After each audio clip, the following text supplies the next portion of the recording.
unit at 402-444-5656 or Omaha Crime Stoppers at 402-444-STOP. www.omahacrimestoppers.org or on the P3 Tips mobile app. Omaha Crime Stoppers pays $25,000 for tips leading to the arrests and homicides.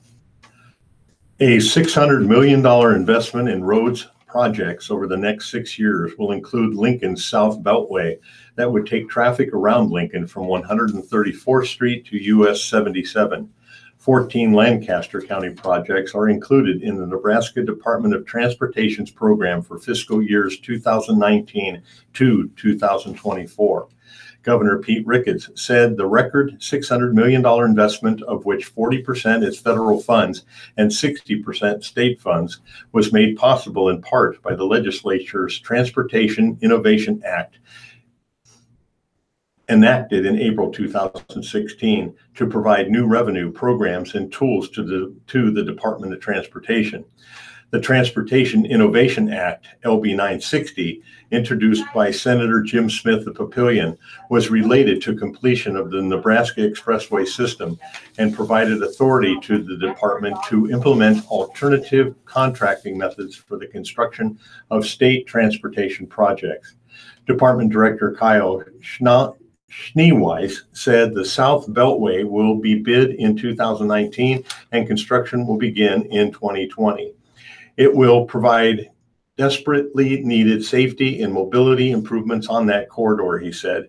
It will take freight traffic, for example, on Nebraska 2 out of the city, he said, and let the commuters and the people of Lincoln navigate the roadways within the city. If we don't build the Beltway, we'll just get worse and worse and worse in the coming years. The timeline for completion of the South Beltway is 2025 or 2027, but the department is trying to accelerate that, Schneeweiss said. The 11-mile east-west freeway, to be built about a half a mile south of Saltillo Road, will connect US 77 on the west with Nebraska 2 on the east and will cost about $300 million to build. The highway would have interchanges at US 77, 27th, and 68th and 84th Streets and at Nebraska 2. It would also include overpasses and underpasses at smaller intersections. We know the community has waited and waited, and we're getting so close. We appreciate the patience, and we cannot wait to turn dirt, he said. The 60% in state funds for the projects is motor fuel taxes. The Build Nebraska Act, which is diversion of 1/4% of the existing general state sales tax receipts, about $60 million a year, and the Transportation Innovation Act. Our three largest industries are agriculture, manufacturing, and tourism, all of which depend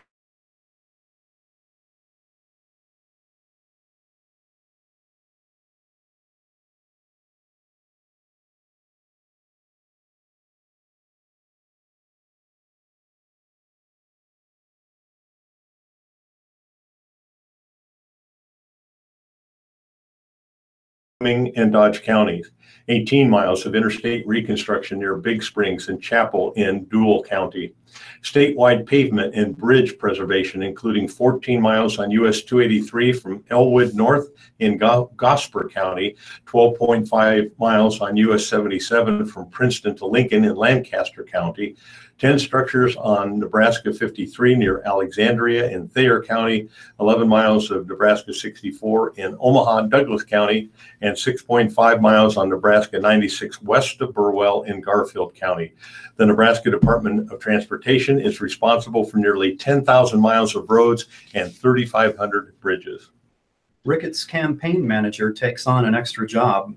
Jessica Flanagan, the campaign manager for Governor Pete Ricketts' 2018 re-election campaign, has taken on a new job as a senior vice president at a nationwide political consulting company. But Flanagan said her new position with Kansas City-based Axiom Strategies won't change her role with the Ricketts campaign. "My primary focus is Governor Ricketts and his re-election," she said Thursday. "I'm excited about the opportunity to work with the other professionals at Axiom, but my responsibilities and commitment to the governor's re-election don't change." As part of the change, Flanagan sold her one-woman Bright Strategies political consulting firm to Axiom, which has 10 offices across the country, from California to the East Coast. She did not disclose the purchase price, but said that she will continue to work out of Lincoln. Besides running Ricketts campaigns over the past 12 years, Flanagan, a former executive director of the Nebraska Republican Party, coordinated the 2015 campaign that put a referendum to restore the death penalty on the 2016 ballot, and has done political consulting for Senator Deb Fischer. As Ricketts entered his second year as governor, he moved Flanagan from a privately paid advisor to a taxpayer-paid special aide for external affairs. But she has since returned to running her private firm. Axiom bills itself as a political one-stop shop for campaigns. Its founder, Jeff Rowe, has been called the next Karl Rove, and is known for his aggressive, digitally driven work for Republican candidates such as former Governor Mike Huckabee and working with Senator Ted Cruz. Ricketts has used the firm in past elections. In 2009, Ricketts was fined $750 for failing to file state financial reports on time for a political committee that he formed, whose primary expense was paying Axiom Strategies for a voter survey ahead of the 2006 campaign for U.S. Senate, a race that Ricketts has lost to then Senator Ben Nelson. A new federal study could speed up the construction of more lakes in the Omaha area to help control flooding and boost recreation options. The U.S. Army Corps of Engineers and the Papio, Missouri River Natural Resources District will reopen a study of the Papillion Creek watershed that hasn't been touched since the early 1970s. The federal agency approved the study in June as the only project in Nebraska to receive funding this year. Due to the limited amount of funds and the sheer number of requests from around the entire country, this was truly a one-in-a-million opportunity, said John Winkler, the district's general manager. The decision to resume the decades-dormant study could lead to lakes near the district opening to the public in about 15 years. Construction had previously been projected to take about 50 years to complete. The Corps of Engineers and the district will each pay $1.5 million for the study. It's the first step toward accessing millions of dollars in federal construction funds that could streamline the 9 remaining reservoir projects in the Papillion Creek Watershed Management Plan. The estimated cost of the 9 reservoirs is about $150 million. The damages from flooding amounts to hundreds of millions of dollars, more than the cost of the construction of the reservoirs, said Brad Thompson, planning branch chief at the Corps of Engineers in Omaha. Flood risk is one of those things that doesn't really hold people's interest because it's really kind of periodic that these things happen, Thompson said. The latest addition to the Omaha area system of flood control reservoirs, Flanagan Lake, opened last month. Like Flanagan Lake, the reservoirs will also be used for recreation. Activist is accused of domestic assault. An anti-gang activist accused by her husband of domestic assault, Barbara Robinson, 46, was arrested and jailed on suspicion of assault, making a terroristic threat with a firearm, and theft following an incident Sunday afternoon, according to Omaha police records. All of those crimes are felonies. The Douglas County Jail's inmate roster listed her as behind bars Thursday night. It said she must post 10% of her $50,000 bail to get out. According to the police report, Robinson's husband, Perry Robinson, 41, told officers that his wife attempted to shoot him with his 9mm Ruger, but the pistol wasn't loaded. Instead, his wife hit him on the head with it. She stole the weapon, he said. The incident happened between noon and 1 p.m. at the Robinson home near 45th and Spalding Streets. Perry Robinson reported it at 1:18 p.m. Barbara Robinson could not be immediately located by police. She was booked into the Douglas County Jail on Wednesday morning, according to police records. Robinson is one of the more visible leaders of anti-violence, anti-gang activities in Omaha, speaking at countless first responders' prayer walks for homicide victims and comforting the families of the dead. In 2012, she was named to a city gun task force and has worked full-time as a program manager for Impact One community connection. She got there after turning her life around. She once told the World Herald that she had joined a gang as a teen and broke another girl's jaw during an initiation fight. She struggled with addiction and said that she got clean after meeting Perry Robinson. Her mother died of a drug overdose. Her brother, James Moss, was shot and killed in 2012. Her son, Charles Trotter, is serving a 90-year sentence in the Nebraska State Penitentiary after being convicted of killing 2 rival gang members in 2015. In the At a Glance column in the Lincoln Journal-Star, several thunderstorms knocked out power to nearly 7,000 and disrupted some fireworks displays in eastern Nebraska. The storms moved across the Omaha area at about 10 p.m. Wednesday and knocked out power to 6,900 Omaha Public Power District customers. Electricity was restored to most customers overnight, but about 500 still lacked power Thursday morning. In Papillion, a 45-year-old woman was struck in the head by a tree branch that fell during the storms. She was taken to the hospital in critical condition. In Lincoln, temperatures dropped from 88 degrees at 9 p.m. to 75 at 10 o'clock with the passage of a gust front. The storms that followed dropped 0.35 inches of rain at the Lincoln airport, although reports of 2 inches or more came in from across the city. The weather also prompted the Omaha suburb of Ralston to postpone its fireworks display to Thursday night.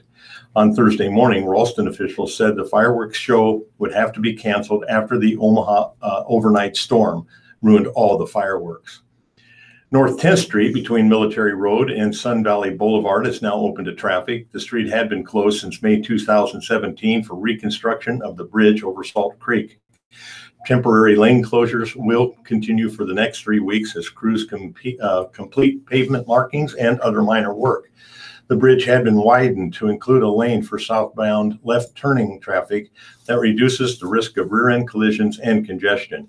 Other safety improvements include a wider sidewalk along the bridge that meets ADA accessible guidelines and further separates vehicles from foot traffic and bicycle.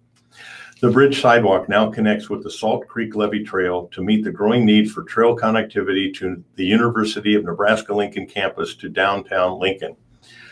Lincoln Parks and Recreation invites the public to start First Friday activities with free food and music at the F Street Community Center at 1225 F Street. The first step to First Friday event is 5:30 to 6:30 p.m. The First Friday events will continue through August. Activities this month include live performances from local artists Latura Adigama, Justice Alicia, and Daniel Leja. Art from youth at the F Street Community Center and Clyde Malone Center will also be featured. Attendees can enjoy avocado toast, massaged kale salad, and live music by DJ Animal.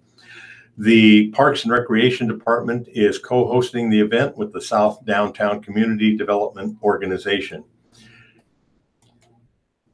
Police say a man hit by a sport utility vehicle in Omaha has died from his injuries. Police said in a news release Thursday that 49-year-old Michael Hod of Omaha died Wednesday at an Omaha hospital. An autopsy is being performed. Omaha police investigators said Hod was hit late Tuesday night in the Field Club neighborhood, just blocks from the Gerald Ford birth site and gardens, as he crossed a street in an area with no marked crosswalk. The 40-year-old driver of the SUV was not injured, and investigation into the crash continues. Law enforcement officials said a motorcyclist has died in a crash just southwest of Omaha.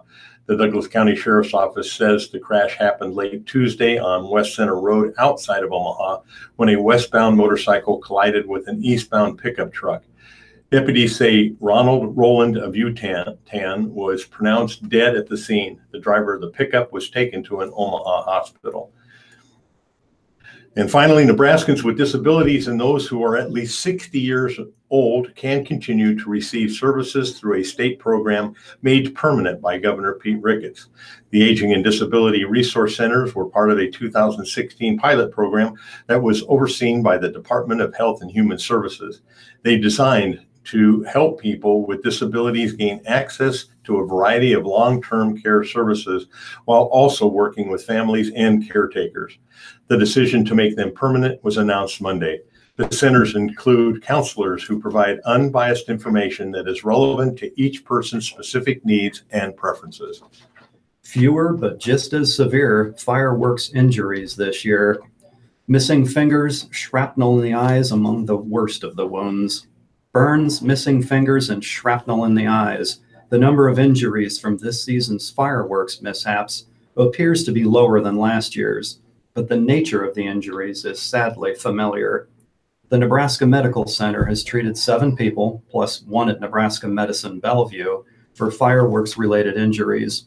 2 of the patients suffered significant hand injuries, hospital spokeswoman Jenny Nowatzki said in an email. The rest of those were treated for minor burns. Jenny Edmondson, a hospital in Council Bluffs, reported treating 2 people with injuries, both burns. One was injured on the feet and ankles, the other on the neck and hand, Methodist Health System spokeswoman Claudine Bond said in an email. Methodist Women's Hospital treated 2 people, one for an eye injury, the other a burned hand. Methodist Hospital also treated 2, an eye injury from shrapnel and a burn to feet and ankles, Bond said. At Creighton University Medical Center Bergen-Mercy, 1 person came in for treatment Thursday afternoon. That was in addition to 4 other patients who came in earlier, including a 13-year-old, said Kathy Niver, a spokeswoman for CHI Health. CUMC University campus treated 4 for fireworks injuries, including 1 12-year-old. CHI facilities Lakeside and Emmanuel in Omaha and Mercy in Council Bluffs have each treated 3. 1 at Mercy was a 13-year-old. Midlands and Papillion treated 1 patient, Niver said. The injuries are fewer than last year, when CHI Health reported 26 fireworks-related injuries in its 5 metro area hospitals, and Nebraska medicine facilities treated 24 for fireworks-related injuries. We believe numbers are down this year due to the weather, high temperatures, and then the rain, said Nowatzki. In Lincoln, a child and an adult lost fingers in fireworks-related incidents during 4th of July festivities Tuesday and Wednesday, officials report. A 6-year-old girl suffered a significant injury to her hand, including 3 partially amputated fingers, when a Roman candle exploded in her hand after 9 p.m. on Wednesday, police reported. The girl's 30-year-old mother was cited on suspicion of child neglect. About 8:30 p.m. Tuesday, a 35-year-old man was injured when a fireworks device exploded in his hand when he tried to pick it up after it did not detonate properly. The man was taken to a hospital where he underwent surgery. He is expected to lose several fingers, police say. A Vietnamese woman who lived apart from her daughter for 18 years is celebrating receiving her U.S. citizenship in Nebraska.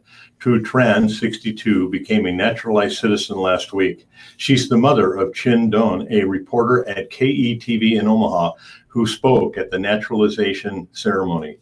It was extra amazing and sentimental, Don said. I kept it together and didn't cry so people could understand the message. My parents sacrificed so much for me. Tran's daughter and second husband moved to the United States in 1994 through an agreement that allowed former prisoners of war to emigrate to the U.S. following the Vietnam War. But Tran had to stay behind because she didn't have a death certificate for her first husband, a South Vietnamese soldier believed to have drowned at sea. That cast doubt on the legality of her second marriage to an Army officer who was imprisoned for nearly a decade and met Thu in 1985 after his release. Tran's family moved to Oklahoma City. Don became a U.S. citizen and enrolled at the University of Oklahoma. She worked with Oklahoma politicians to bring her mother to the United States in time for her college graduation. University of Oklahoma President David Boren, a former Oklahoma governor and U.S. senator, reached out to his son, then Representative Dan Boren. The American dream exists, Don said, and will continue to thrive if we all continue to believe it. Don and Tran now live together in Omaha.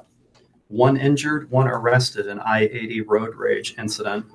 A 42-year-old man was seriously injured Wednesday night in Omaha when he was struck by a vehicle in what police said was a road rage incident on I-480. Officers were dispatched to southbound I-480 just south of Martha Street at about 6:30 p.m. to investigate a crash involving a vehicle and a pedestrian. Police said their investigation found that during a road rage incident, a passenger got out of a vehicle stopped on I-480 and attempted to confront the 44-year-old driver of the 2016 Nissan Rogue. The Nissan, in rush to leave the scene, struck the pedestrian, police said. The pedestrian, an Omaha man, was taken to the Nebraska Medical Center. Police said he suffered serious but not life-threatening injuries to his pelvis. He was cited on suspicion of disorderly conduct, police said. The driver of the Nissan, a Council Bluffs man, was arrested on suspicion of leaving the scene of a serious personal injury crash. We'll turn now to the obituaries and funeral arrangements in our respective papers from the Lincoln Journal-Star. Sabota, Mabel M. Sabota, 85, of Lincoln, died on July 3. Mass of Christian burial will be 10:30 a.m. Monday, July 9 at Cathedral of the Risen Christ. Butheris, Mazer, and Love Funeral Home on A Street is handling the arrangements. Johnson, Lowell R. Johnson, 87, passed away July 3rd in Bellevue. He was a veteran serving in the U.S. Air Force. There will be private services. Lincoln Memorial Funeral Home is handling the arrangements. Wallace, Teresa Wallace, age 50, passed away July 1st. Services are pending with Butheris, Mazer, and Love Funeral Home. Snyder, Kelly J. Snyder, passed away Saturday, June 30 at the age of 59. Celebration of life will be held 2 p.m. Saturday, July 14 at Lincoln Memorial Funeral Home on 14th Street in Lincoln. Proc, Jameson Scott Proc, age 6 months, passed away July 1st. Services are Monday at 3 p.m. at the Lincoln Memorial Funeral Home. Memorials are to be in care of the family. McCormick, Kenneth A. McCormick, age 88, of Auburn, passed away on July 4. Funeral will be 10:30 a.m. on Monday at the First United Methodist Church in Auburn. Memorials to the Auburn Senior Center or the church. Hemmingson Funeral Home in Auburn is handling the arrangements. Whitehurst, James W. Wally Whitehurst, age 86. Funeral services 10 a.m. Monday, July 9 at the Lincoln Memorial Funeral Home. Memorial suggested to the family for future designation. Arms, Jim Arms, age 66, of Humboldt, passed away July 4. There is no other information listed. Schewitz, Gene Russell Schewitz, age 71, of Falls City, passed away July 3rd, and there is no other information available there. Rader, Ray Eugene Rader, age 94, passed away July 3rd, and no other information is listed. Lewis, Leroy Joe Lewis, age 75, of Firth, Nebraska, passed away in Lincoln on May 23rd. He was a veteran. Graveside services with full military honors will be held 11 a.m. on July 13th, Friday, at the Omaha National Cemetery on Schramm Road in Omaha. Santillan, Margarita Contreras de Santillan, age 78, passed away July 3rd. Memorial service 6 p.m. Friday, today, at the Lincoln Spanish Seventh-day Adventist Church on 12th Street. Arrangements by the Nebraska Cremation Society. Fessler, Pamela Fessler, age 72, of Mound City, Missouri, passed away on July 3rd in St. Joseph. Services are currently going on. Chamberlain Funeral Home in Mound City is handling the arrangements. Memorials to Animal Shelter of Donor's Choice. I'm not sure how to pronounce this one. Juilfs, Juilfs. Ruth Lorma Anna Juilfs, age 98, formerly of Burr, Nebraska, passed away on July 3. Funeral services Saturday, July 7 at 10:30 a.m. at Hope Lutheran Church in Burr. Memorials may be given to the Hope Lutheran Church Cemetery, the Hope Lutheran Church in Burr, or St. John's Lutheran Church in Tecumseh. The Fusselman Allen Harvey Funeral Home in Syracuse is handling the arrangements. Peabody, David Barrett Peabody, PhD, Professor Emeritus of Religion at Nebraska Wesleyan University, passed away June 27th at the age of 71. Service will be Saturday, the 7th of July at 2:30 p.m. at First Presbyterian Church at 17th and F Streets. In lieu of flowers, please send memorials to Nebraska Wesleyan University for the Dr. David Peabody Scholarship. There is no funeral home listed. Nitz, Onita Nitz, age 93, formerly of Columbus, died Saturday, June 30. A private family service will be held in Columbus. Memorials may be given to the Landing Chapel, Lincoln, First United Methodist Church of Columbus, or to Donor's Choice. Gass Haney Funeral Home is in charge of arrangements. And my final listing is Matson, Kimberly Ann Matson, age 58, passed away July 2. No formal services.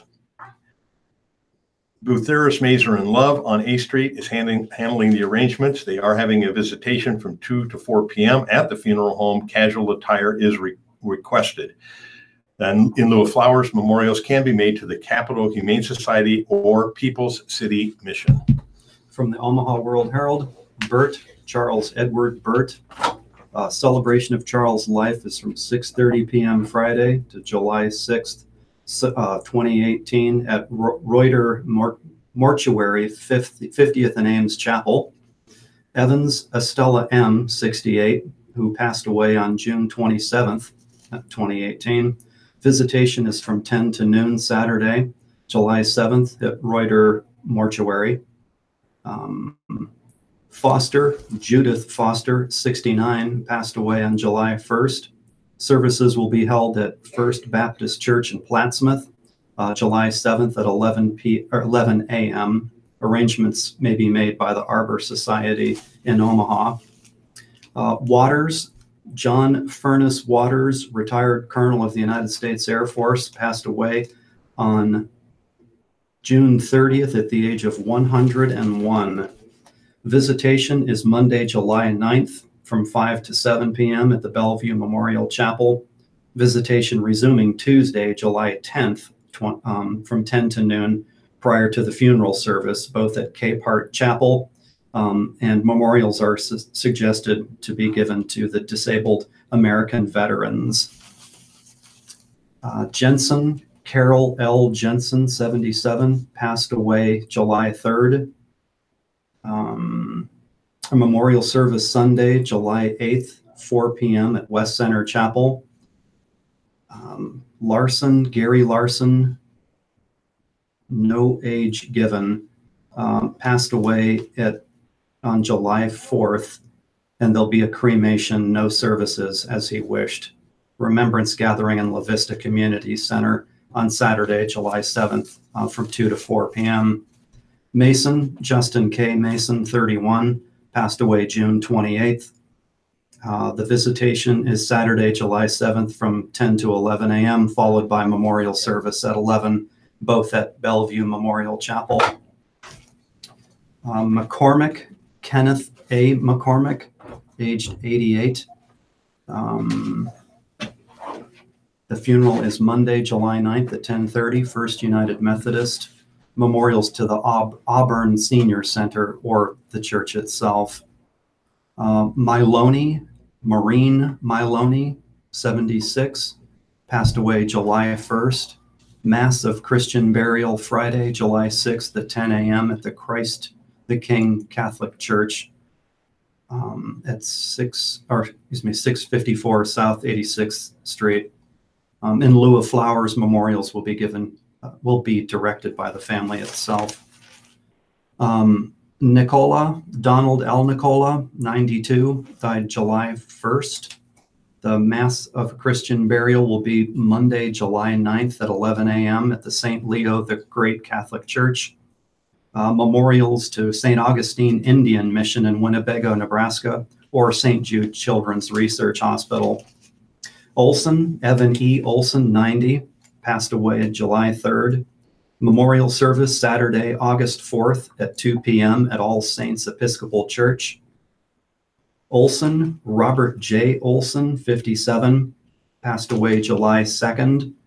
The visitation is from Saturday, 10 to 11 a.m. with funeral service at 11 a.m. at the Kuntz Memorial Lutheran Church. Peterson, Nancy Peterson. Again, no age given. She passed away June 12th. The services are Monday, July 9th at 6 p.m. First Central Congregational Church in Omaha. Phelps, Raymond Lee Phelps, 62. Again, he passed away on July 4th, sorry. Memorial service 11 a.m. Saturday, July 7th at Reuter Mortuary. Prochaska, Donald F. Prochaska, passed away June 29th at age 66. Mass of a Christian burial Saturday, July 7th at 11 a.m. at Christ the King Catholic Church. Quigley, Brent Michael Quigley, 39, does not give the day that he passed away. Celebration of Brent's life, Sunday, July 29th from noon to 4 p.m. at the Firefighters Hall, 60th and Grover. Quinn, James M. Quinn, 88, who died on his birthday, June 27th. Memorial service from 3:30 Saturday, July 7th at Reuter Chapel. Immediately following the service, there will be a celebration of Jim's life at Oak Hills Country Club. Memorials are to be given to the Alzheimer's Association or Creighton Prep Educational Fund. Rapsiski, Frank William Rapsiski, passed away June 15th at age 72. Mass of a Christian burial Saturday, July 7th at 10:30 a.m. at St. John Vianney Catholic Church in Oak Hills Drive, Omaha. Memorials are suggested to the Omaha Humane Society or to Holy Family Parish Ministries. Stankiewicz, Thomas Stankiewicz, passed away July 3rd at age 67. Mass of a Christian burial Monday, July 9th at 10:30 a.m., Holy Cross Catholic Church. The interment at Calvary. Memorials are suggested to Michael J. Fox Foundation for Parkinson's Research. Super, Mary V. Super, 95, passed away July 4th. A complete notice will be given later, it says. Turco, Joan A. Turco, 86, passed away July 2nd. Graveside service Saturday, July 7th at 11 a.m. at Resurrection Cemetery. Westfall, Yvonne Westfall, 87, passed away July 4th. Memorial service Monday, July 9th at 11 a.m. At the Lutheran Church of Master East Campus on 2617 114th Street. Memorials may be directed to a charity of one's choice. And finally, Ray, Michael Ray, 85, does not give the day that he passed away. Pardon me, it was Tuesday, July 3rd that he passed away. Memorial service Saturday, July 7th at 11 a.m. at Sinai Lutheran Church. Memorials may be directed to the Fremont Area Community Foundation or Fremont YMCA. Listeners' memorials to the Radio Talking Book Network are tax deductible and go a long way to keeping Radio Talking Book on the air. Please keep Radio Talking Book in mind when memorials are listed as donor's choice or your favorite charity. Donations should be sent to Radio Talking Book Network, 7101 Newport Avenue, Suite 205, Omaha, Nebraska, 68152. And thank you for being a Radio Talking Book listener and supporter. Thank you very much, Ron. We'll return to Bob and Ron in just a couple of moments. You started reading that one about the road rage shooting, and I thought you were reading the same one I read, and then I'm going, it's like 480.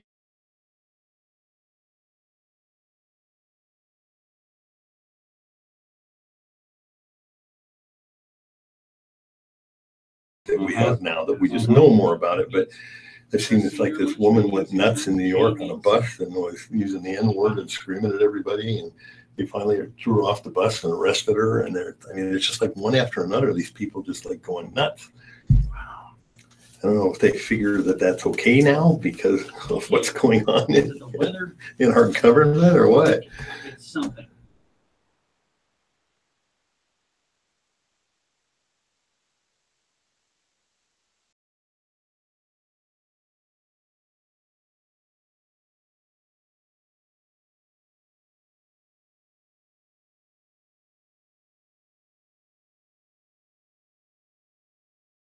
Take you back to your Editorials. your people and then just say, we'll start this just like something, whatever you want to say, but something to the effect that we're starting the second half with editorials and opinions and just dive into one of them. Okay. Frosted brownie and 1% milk. I said Okay, there's another one. I thought about using that. yeah, that's the one I I told read. Daddy a little bit ago that I love live radio, and I'm now going to eat my words. Thank you, Jane. You can hear the senior lunch news every day Monday through Friday, right here on Radio Talking Book. And now, here comes a public service announcement before we get back to the readers. What they do with the public pulse? Greetings. This is Jane Nielsen at Radio Talking Book Is Service. it on the backside of that? Service announcement for clear caption. Huh. Do you normally read letters? That's to the editor? considered, well, letters to the editor. Yeah, that's one of the things people like to hear. I don't read them all, but pick the selected ones you want to read. Captions are provided free of charge via closed captions. There they are. This is funded Oh, there it is. with So then you got the editorials too, so and the phone bill. what do you want? You have Just- some too, right? I've got that. Disability Lincoln very seldom has very many in. I'll read the whopping 2 that are in the Lincoln paper. Okay. And we go to what on this one? 20? We can go a little beyond. 2319 or visit. You said living is www. pretty weak, is it? Clear captions. Yeah, if we go a little over, it's no big deal. Is it bad? But we're gonna be getting started late on it. Will they cut us off at noon? No, we cut. We'll decide. Oh, okay. So, we need to, just kind of keep an eye on the clock. And if we're a minute one way or the other, it's no big deal. But I we need was to. worried about going over the obituaries, but I'm like, I'm not gonna stop that. No. And again, this is for clear. We just catch up somewhere else. And so now we'll catch up either on this editorials or we'll catch up on living and entertainment. Yeah. Reading of the Omaha World Herald and Lincoln Journal Star are brought to you today by WellCare Health Plan.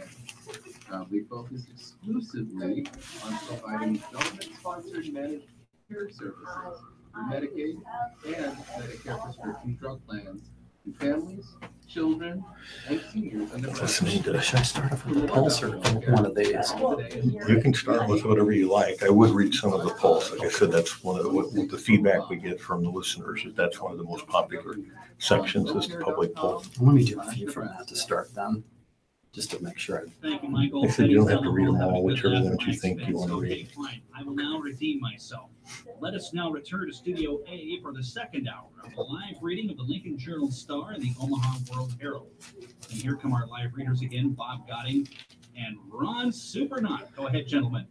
Thank you. Let's continue the pitch hitting from the public pulse. We have one here that is entitled "Foreigners Should Go Home." The United States is not to blame for the trouble at its border. If foreign parents could stay at home in their own country, they would not cause the situation that exists. Why don't they go back home and protest to their own government for a better life? The United States cannot house or pay for everyone who wants to come into the country. It's like an invasion, and we have the right to protect our borders and country. Those who side with the foreigners are like traitors betraying their own country. As a Korean War veteran, I think history has taught us to fight and protect against any kind of conflict. Robert Fonfara. Action on climate change. It was wonderful to see the op-ed on climate change by Creighton University's president, the Reverend Daniel Hendrickson, in his piece, CU Backs Climate Declaration, June 21st in the Midlands Voices. It gives me hope when I see a leader in our community call for action on climate change. As stated by Hendrickson, the consequences of climate change are serious. In fact, climate change is projected to have a devastating impact on Nebraska, including droughts that could last for more than 10 years, heat stress that could kill our trees and plants, water wells like the Ashland well that won't be able to replenish themselves, and farmers that may no longer be able to grow crops. I believe one of the most powerful things that we as individuals can do is to be sure to select candidates in the upcoming elections who will address climate change. Lori Gift. No more business for Mecca. Metropolitan Entertainment and Convention Authority is demonstrating a large amount of arrogance, claiming it is not subject to the state's open meeting laws, considering it manages publicly owned facilities. While it might be too late to keep it from managing some city property, I sure would not give it any more responsibility.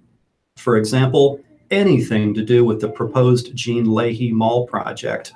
Omaha's mayor and city council should send a message about transparency and accountability by refusing to give Mecca any more city assets to manage.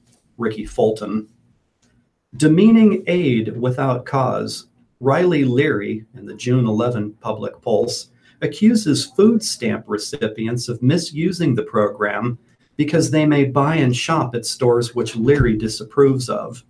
Items such as soda and candy are considered food by the SNAP program.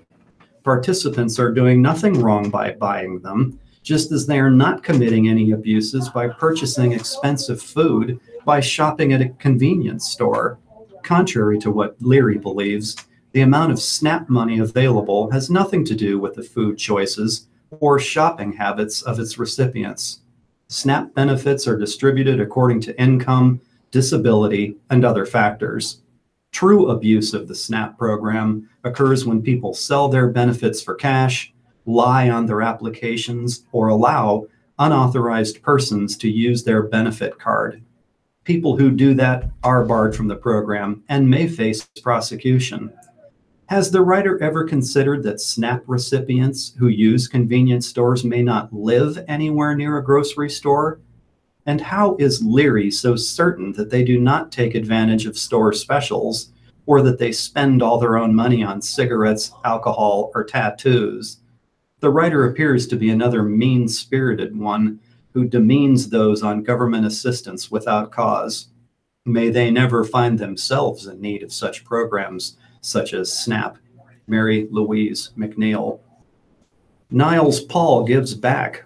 Last Saturday, former Husker and current NFL player Niles Paul held a free football camp at Omaha North High School. Boxing champion Terrence Crawford joined him. In addition to drills and football tips, the young attendees got the thrill of playing football with Niles and Bud and having pictures taken with them. It's to share their time in their North Omaha community. I am dismayed that the Omaha World Herald did not provide any coverage of this event in North Omaha.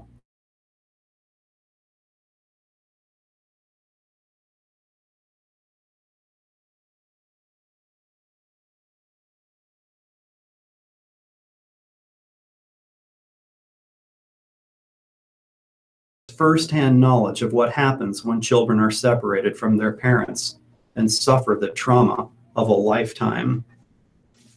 And finally, from the Public Pulse, withhold CHI bonuses. With all the legitimate concerns for the cost of healthcare, I find it appalling that the CHI Health would spend $23.6 million for naming the downtown arena and convention center. I expect that these costs will be passed on to consumers like me. I recommend instead that all executive compensation and bonuses be withheld until the entire amount is recovered. James Malone. And these are the letters to the editor in the Lincoln Journal-Star. There's two of them. First one is from John Janovi Jr. of Lincoln. This letter is in response to that of John Lenich, Unbecoming Acts Shouldn't Be Backed, June 27 letter to the editor, regarding the AAUP censure of the University of Nebraska-Lincoln for the firing of Courtney Lawton. My comments are based on 46 years of experience as an UNL faculty member, awarding grades to some 15,000 students and service in several administrative positions. Clearly, Ms. Lawton did not use her best judgment because her language limited the effectiveness of her protest.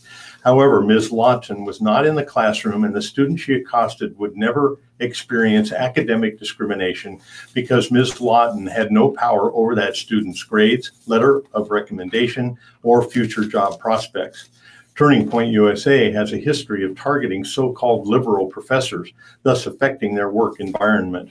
When that student set up a recruiting table in a public place, she should have known about the history and behavior of the organization. Conservative students are not discriminated against by professors unless those students are graded differently than the rest of the class. Faculty choice of class material, e.g. textbook sections on evolution or novels that involve LGBT characters, do not constitute discrimination. That student's life was not irreparably damaged in any way. Ms. Lawton's probably was. The student reduced to tears by Ms. Lawton simply learned a lesson about current political discourse. And from Loyal Park, Lincoln, I'm taking that that's somebody's name, Loyal Park. How many remember the claim when nuclear power first started? Electricity too cheap to meter. Now we see the cost of new nuclear plants skyrocketing and the cost of updating existing plants too expensive. Nebraska's Fort Calhoun nuclear plant closed in October 2016 as too costly to upgrade. Truly, the use of nuclear energy has become the most expensive way to boil water that man ever devised. Many of us have concerns about the storage of nuclear waste and that we are only passing that problem on to many future generations. Instead, we should be thinking critically about the future. To claim that we have deployed all the alternative energy available, we mustn't ignore nuclear power, June 21st article, or that alternative energy, wind, solar, is unreliable, is absolutely false. Economics will solve the problem of nuclear waste eventually as the last nuclear power plant is closed and no more waste is generated. From the more commentary section of the Omaha World Herald, there's a piece by Leonard J. Pitts titled "Shootings Too Close for Comfort." This one feels different. And what does it say about this country when one has seen enough mass shootings to become a connoisseur of them? But yes, what happened June 28th in the newsroom of the Capital Gazette newspaper in Annapolis, Maryland, does feel different. It feels too close for comfort. Part of it is that a colleague lost his brother, and that a friend of mine says a friend of his knew another of those victims. Part of it is that I am familiar with that area where it happened. I bought my wife a Christmas gift at the mall across the street. But the bigger part, I think, is that the killer targeted a profession for which I've been proud to be part of for 42 years. He attacked journalism. There's a lot of that going on these days. I will not blame the murders of Rob Hyacin, Wendy Winters, Gerald Fishman, John McNamara, and Rebecca Smith on the toxic anti-media environment so gleefully fostered by the president and his followers.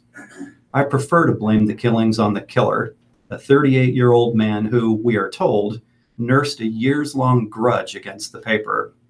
I will, however, say that in routinely denigrating reports, in advocating violence against them, in wearing T-shirts calling for them to be lynched, the president and some of his followers did set the stage for what happened, creating a toxic atmosphere that could only have encouraged it. They are not guilty of these murders, but they're not wholly innocent either. And it seems fitting that we've been having this discussion at this point. This week, after all, we celebrated the 242nd birthday of these dysfunctional, disjointed, and disunited states. So it's a good time to remind ourselves that there's a reason that the founders made the press the only profession protected by name in the Constitution. They understood its critical role as the people's watchdog. They understood, as Thomas Jefferson famously noted, that you'd rather have a free press without a government than a government without a free press. Some professions are more than just professions. Some professions are callings.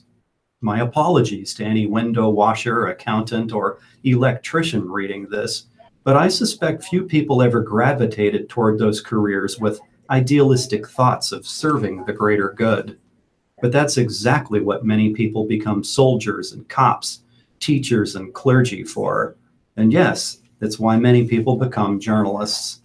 They attend the meetings, dig through the court papers, pin down the public officials, run toward the disaster, work long hours for often modest pay in service to a hoary, cheesy, utterly sacred ideal, the people's right to know. Even when the people hate them in response. Well, we, quote, enemies of the people, had a death in our family last week, 5 of them to be exact. And now here we were a week later with flags fluttering, fireworks bursting, hot dogs grilling as America celebrated freedom. And in newsrooms across the country, keyboards clicking, phones buzzing, news gathering, fact checking, as grieving families meet its calling to safeguard and empower that same freedom. I used to tell my journalism students that any explanation that they brought me for missing a deadline better involve blood loss. I meant it as a joking but serious warning to procrastinating young people that this profession takes its mission seriously and doesn't tolerate excuses. Well, last week, even with actual blood loss, actual death all around, Capital Gazette journalists were working on their laptops in the parking lot, doing their often thankless job. Reporter Chase Cook tweeted, "I can tell you this, we're putting out a damn paper tomorrow." And they did. Of course they did. The political cartoon in the Journal Star today from the Morin Toons Syndicate shows a picture of the Supreme Court in the background and a man standing holding a sign that says Bernie or bust on the sign. He's wearing a hat that says 2016 and a t-shirt that says never Hillary. And then a woman looking at him going, "Now comes the bust." This is an editorial from the Lincoln Journal Star editorial board entitled "Immigration Court Backlog, Indicative of Larger Failings." Omaha Immigration Court, which serves those arrested by immigration authorities in Nebraska and Iowa, has 5,445 pending cases as of the last count and only 3 judges to dictate their fates. But the Nebraska facility is not alone in this legal purgatory. The average wait time of 855 days per case at the Omaha court is only 4 months longer than the national mean of nearly 2 years. That's an eternity for the American legal system, which guarantees the right to an expedient trial to defendants who wish to exercise it. A local immigration attorney said his clients have died while awaiting resolution. More than anything, though, it's merely a symptom of the complete and utter failure of Congress to remedy this nation's broke. Just as actions have consequences, so does inaction, the costs of which are being borne by human beings trapped in a legal limbo that can last years. The ongoing catastrophe of family separation and juvenile detention in cages at the U.S.-Mexico border amplified calls for additional immigration judges. Of course, more such judges are needed, and in few places more than Nebraska. Yet nothing happened. 2 immigration reform bills sputtered into oblivion in the House of Representatives. Even standalone legislation to codify the ban on separating children from their parents, perhaps the most visual representation of the ramifications of doing nothing and best chance to motivate meaningful reform, wilted amid partisan opposition. All the while, some 11 million undocumented immigrants hunkered down in the shadows. 2/3 of them have been in this country for more than a decade, according to the Pew Research Center. Those brought into the country illegally as children and met certain conditions, meanwhile, had their protected status rescinded. Still, nothing comes of this. It's almost as if our entrenched tribes don't want to solve immigration. When it comes to immigration law, this nation has been stuck for a generation in what Dr. Seuss coined the waiting place. Nothing happens in this fictional land from, oh, the places you go, because everyone remains static, awaiting some external force to make them act. Immigration court backlogs, overflowing detention facilities, dreamers, employers that exploit undocumented labor, broken families, these and countless other unsolved problems, leaving an inordinate number of human lives hanging in the balance, have provided more than enough impetus for the sweeping action that are needed, bringing immigrants out of the shadows while securing our borders. However, these problems only continue to grow while elected leaders dither. Even in Nebraska, as far as far from any border state as any state can be. This inaction has severe consequences that require the reform Congress has lacked the political will to carry out. Now from the living and entertainment section, a movie review reprinted by the Tribune News Service entitled "Road Tripping Boundaries Fails to Gain Much Traction." The estranged family road movie has become a genre unto itself, especially in the indie world. The ripe for drama contained space, opportunities to incorporate many different quirky characters at stops along the way, and a built-in story arc make the genre appealing. But all these films feel the same, and therefore they aren't very interesting. The genre is too well trodden and conventional for Shauna Festi's Boundaries to gain any traction. But here the tires are bald. The film, written and directed by Festi, is essentially the tale of one woman and the terrible, frustrating men in her life. That's an interesting story right there, how Laura, played by Vera Farmiga, navigates the boundaries that she's set in place with her con man father, Jack, played by Christopher Plummer, and the philandering ex, Leonard, played by Bobby Cannavale, while also trying to parent her teenage son, Henry, played by Lewis McDougall.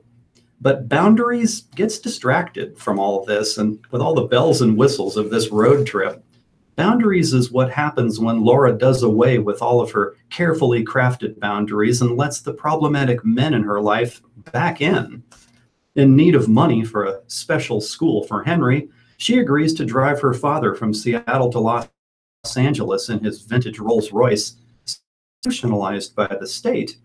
What she doesn't know is Jack's promised fortune is contained in pounds of marijuana that he has stowed in her trunk. Off they go with a car full of stray dogs and Jack making drug deals all the way down the Pacific coast. Boundaries loads up on oddball characters played by Christopher Lloyd, Peter Fonda, and Kristen Schaal, and wacky situations to pad out the story, which is essentially Laura figuring out her ex is toxic in the same way her dad is, but also that she needs to let her father in too.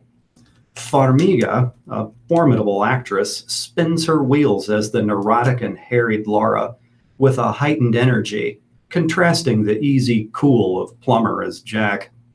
Rarely has Plummer been this funny and relaxed, and he's simply a treat to watch. But Boundaries fails to draw a boundary with itself, going on too long, adding too many over-the-top characters, and shying away from the real issue at hand. How can Laura draw a boundary and be respected by the men in her life? The film never answers that question, going for the Hollywood happy ending instead. This is the Amy Dickinson column. Dear Amy, when I was 11 years old, almost 12, I had a huge crush on this guy. He was 18, but he was like Fonzie and liked hanging around the younger crowd. Someone we both knew told him I liked him, and one day he said he was going to camp in the hills where I lived. He asked if I wanted to come up and see him while he was camping, and I did. After talking for a while, he asked if I wanted to play chicken. He would put on his hand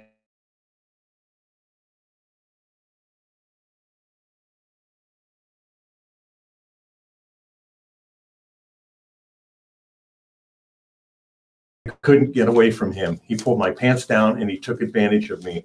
I screamed and I was crying so hard, but he wouldn't stop. The after happened here. I didn't say yes to any fondling. After all of these years, I wonder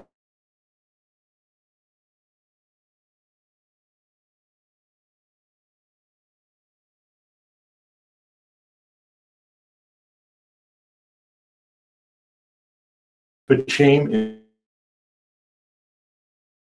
sexually assaulted. You were a child raped by a predator.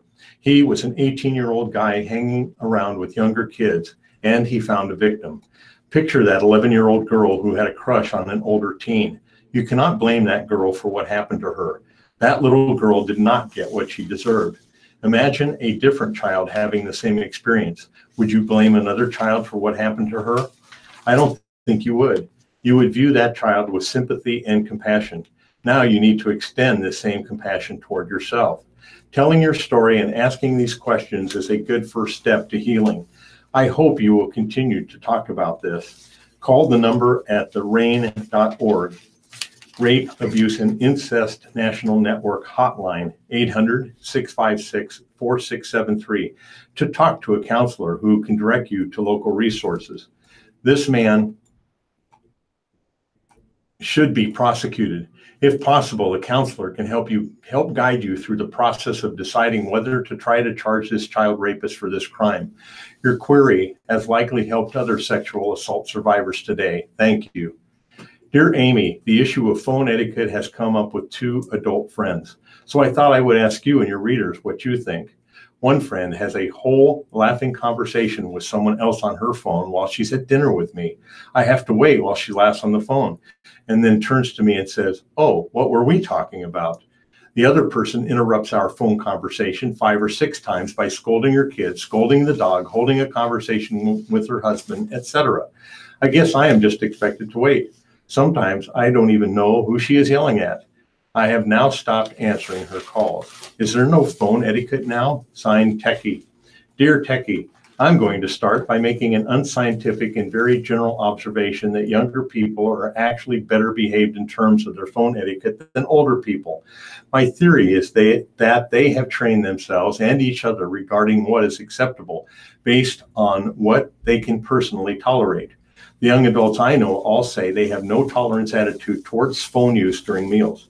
If your friend calls you and then constantly interrupts the call she initiated in order to yell at various members of her household, then yes, dodging her calls seems rational. In the first instance, you should respond, "Wow, I really didn't like it that you took that call and had an entire conversation while I'm sitting here in front of you."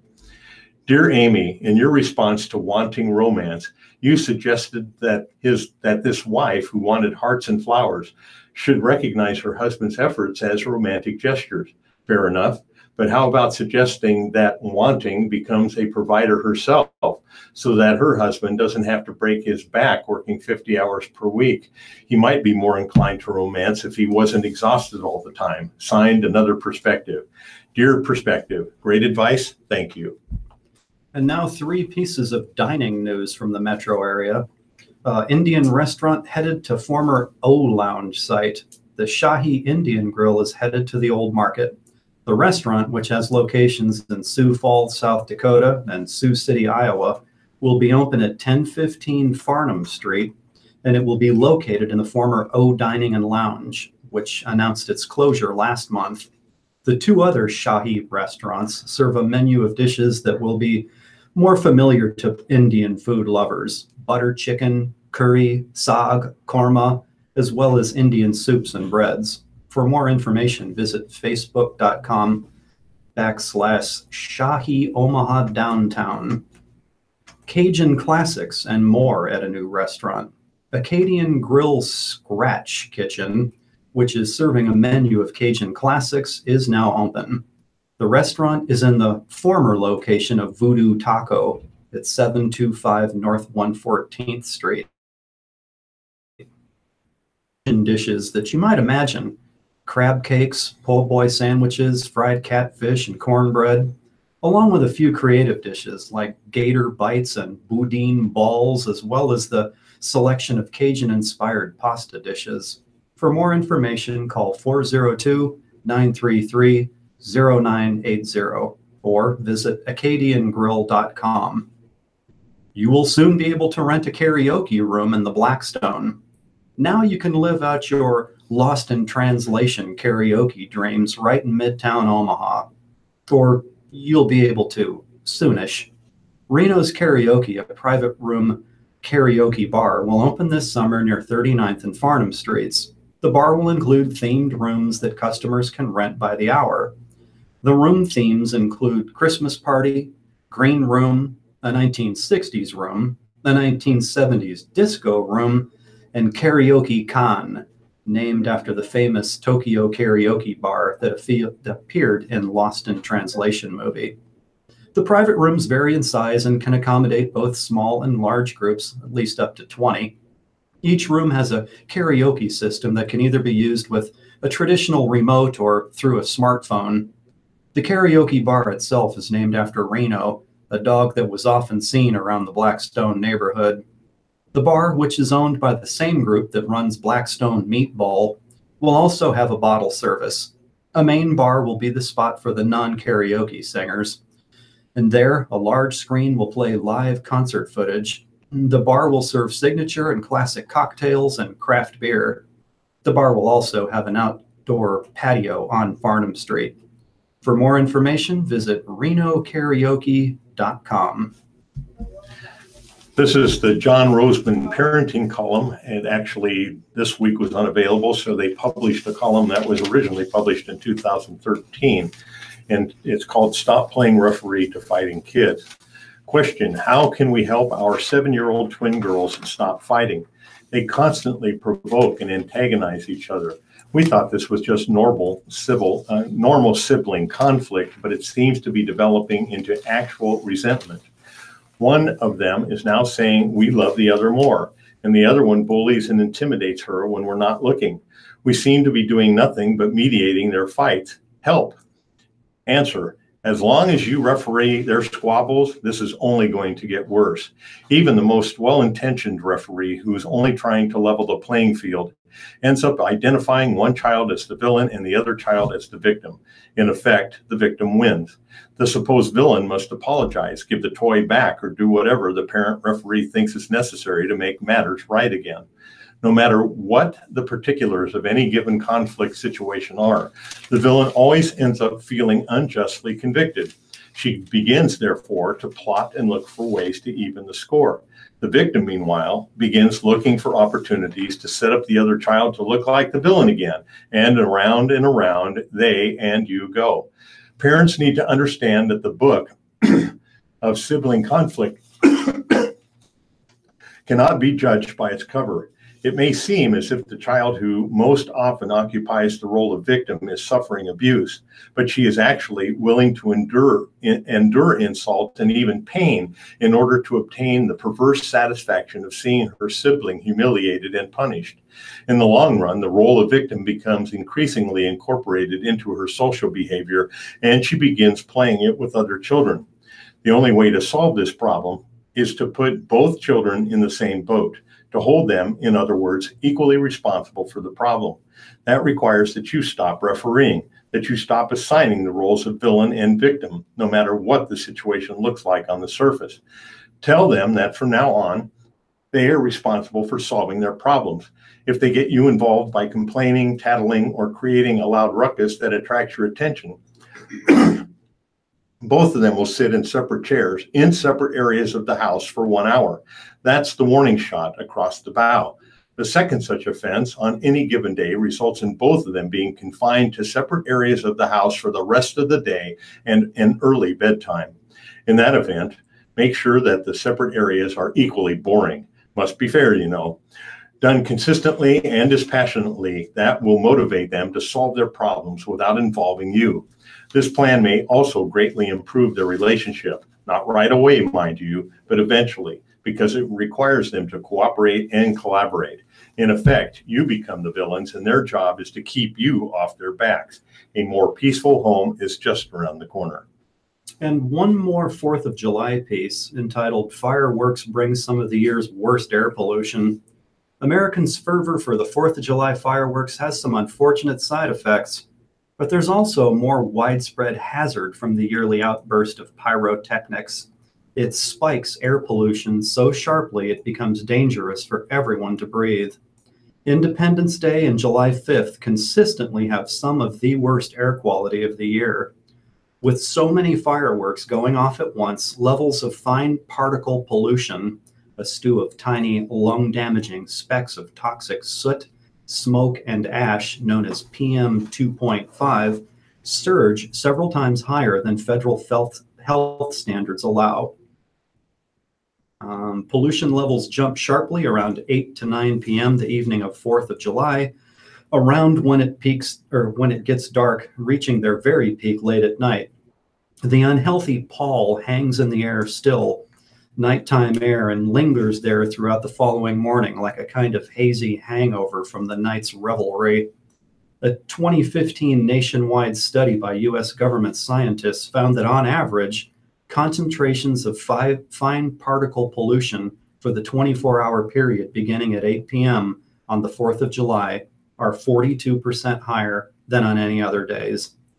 To protect yourself from air pollution during fireworks season, experts suggest watching fireworks shows away from any plumes of smoke and keeping children's windows closed while they sleep. We'll turn now to the business sections. And the market is broadly up today. The Dow is currently up $145 at 24,501. NASDAQ is up almost 100 at 97.67. At 7,684, and the S&P 500 is up $25 at 2761.53. Federal regulators have rejected the idea of setting minimum standards for airline seats and legroom as a safety measure. The Federal Aviation Administration this week, this is a really weirded sentence here. The Federal Aviation Administration this week that it saw no immediate safety issue that requires new regulations. It cited 7 recent accidents in which passengers were able to evacuate. The FAA was responding to a group called Flyers' Rights, which had gone to court to prod the agency to act. Flyers' Rights said cramped planes combined with a larger size of today's passengers means that planes can't be evacuated in 90 seconds as required. In the real world, people are taking a lot longer than 90 seconds to get out, Paul Hudson, a lawyer for the group, said in an interview. He said the FAA relied on tests from the 1990s using people who don't resemble the profile of American passengers today. The FAA turned down Flyers' Rights once before, but last year, a federal appeals court ordered the agency to take another look at the issue, saying the FAA had relied on outdated or irrelevant tests and studies. Hudson said the group may go back to the appeals court to force the FAA to act. A couple of decades ago, the distance between one seat back and the seat back in the next row, what airlines called pitch, measured about 35 inches in economy class. Today on some planes, it is as tight as 28 inches, although thinner seat cushions offset some of the shrinkage. Seat width has changed far less, if at all. Airplane manufacturers submitted videos of evacuation tests to argue that new rules are not needed. Boeing said that in 1996, it tested planes with 351 passengers and 28 inches of pitch, and the results met FAA evacuation standards. Jeffrey Gardlin, a safety engineer who has worked for FAA for 36 years, said large passengers can take longer to escape exits. So the agency sets minimum sizes for over-wing exits. But he said size doesn't make much difference in the time it takes to get from a seat to the aisle.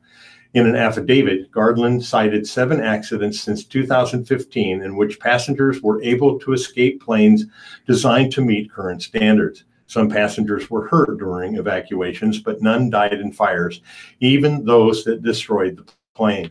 He said there were no reports that seat size or row pitch slowed any of the evacuations.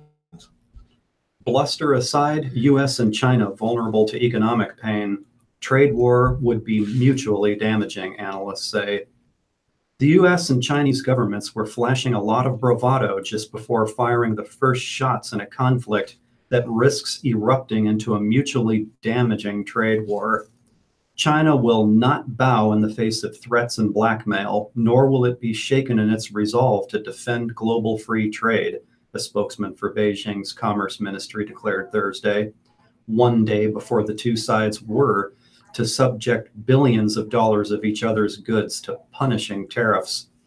President Donald Trump, who ran for the White House on a vow to force China and other nations to reform their policies, has insisted that a trade war would be easy to win. Yet among the people and businesses in both countries that are suddenly under threat from higher costs, closed off markets, and deep uncertainties, there's far less confidence. A trade war between the world's two biggest economies will leave casualties, from makers of musical instruments to farmers in America's Midwest to a manufacturer of soldering irons south of Shanghai. In some areas and industries, pain is already being felt. There is going to be an awful lot of battles lost on the way, said Tim Veld, fourth-generation farmer in Midwestern Minnesota's Yellow Medicine County, who was bracing for China's tariffs on American soybeans. I don't see anybody winning.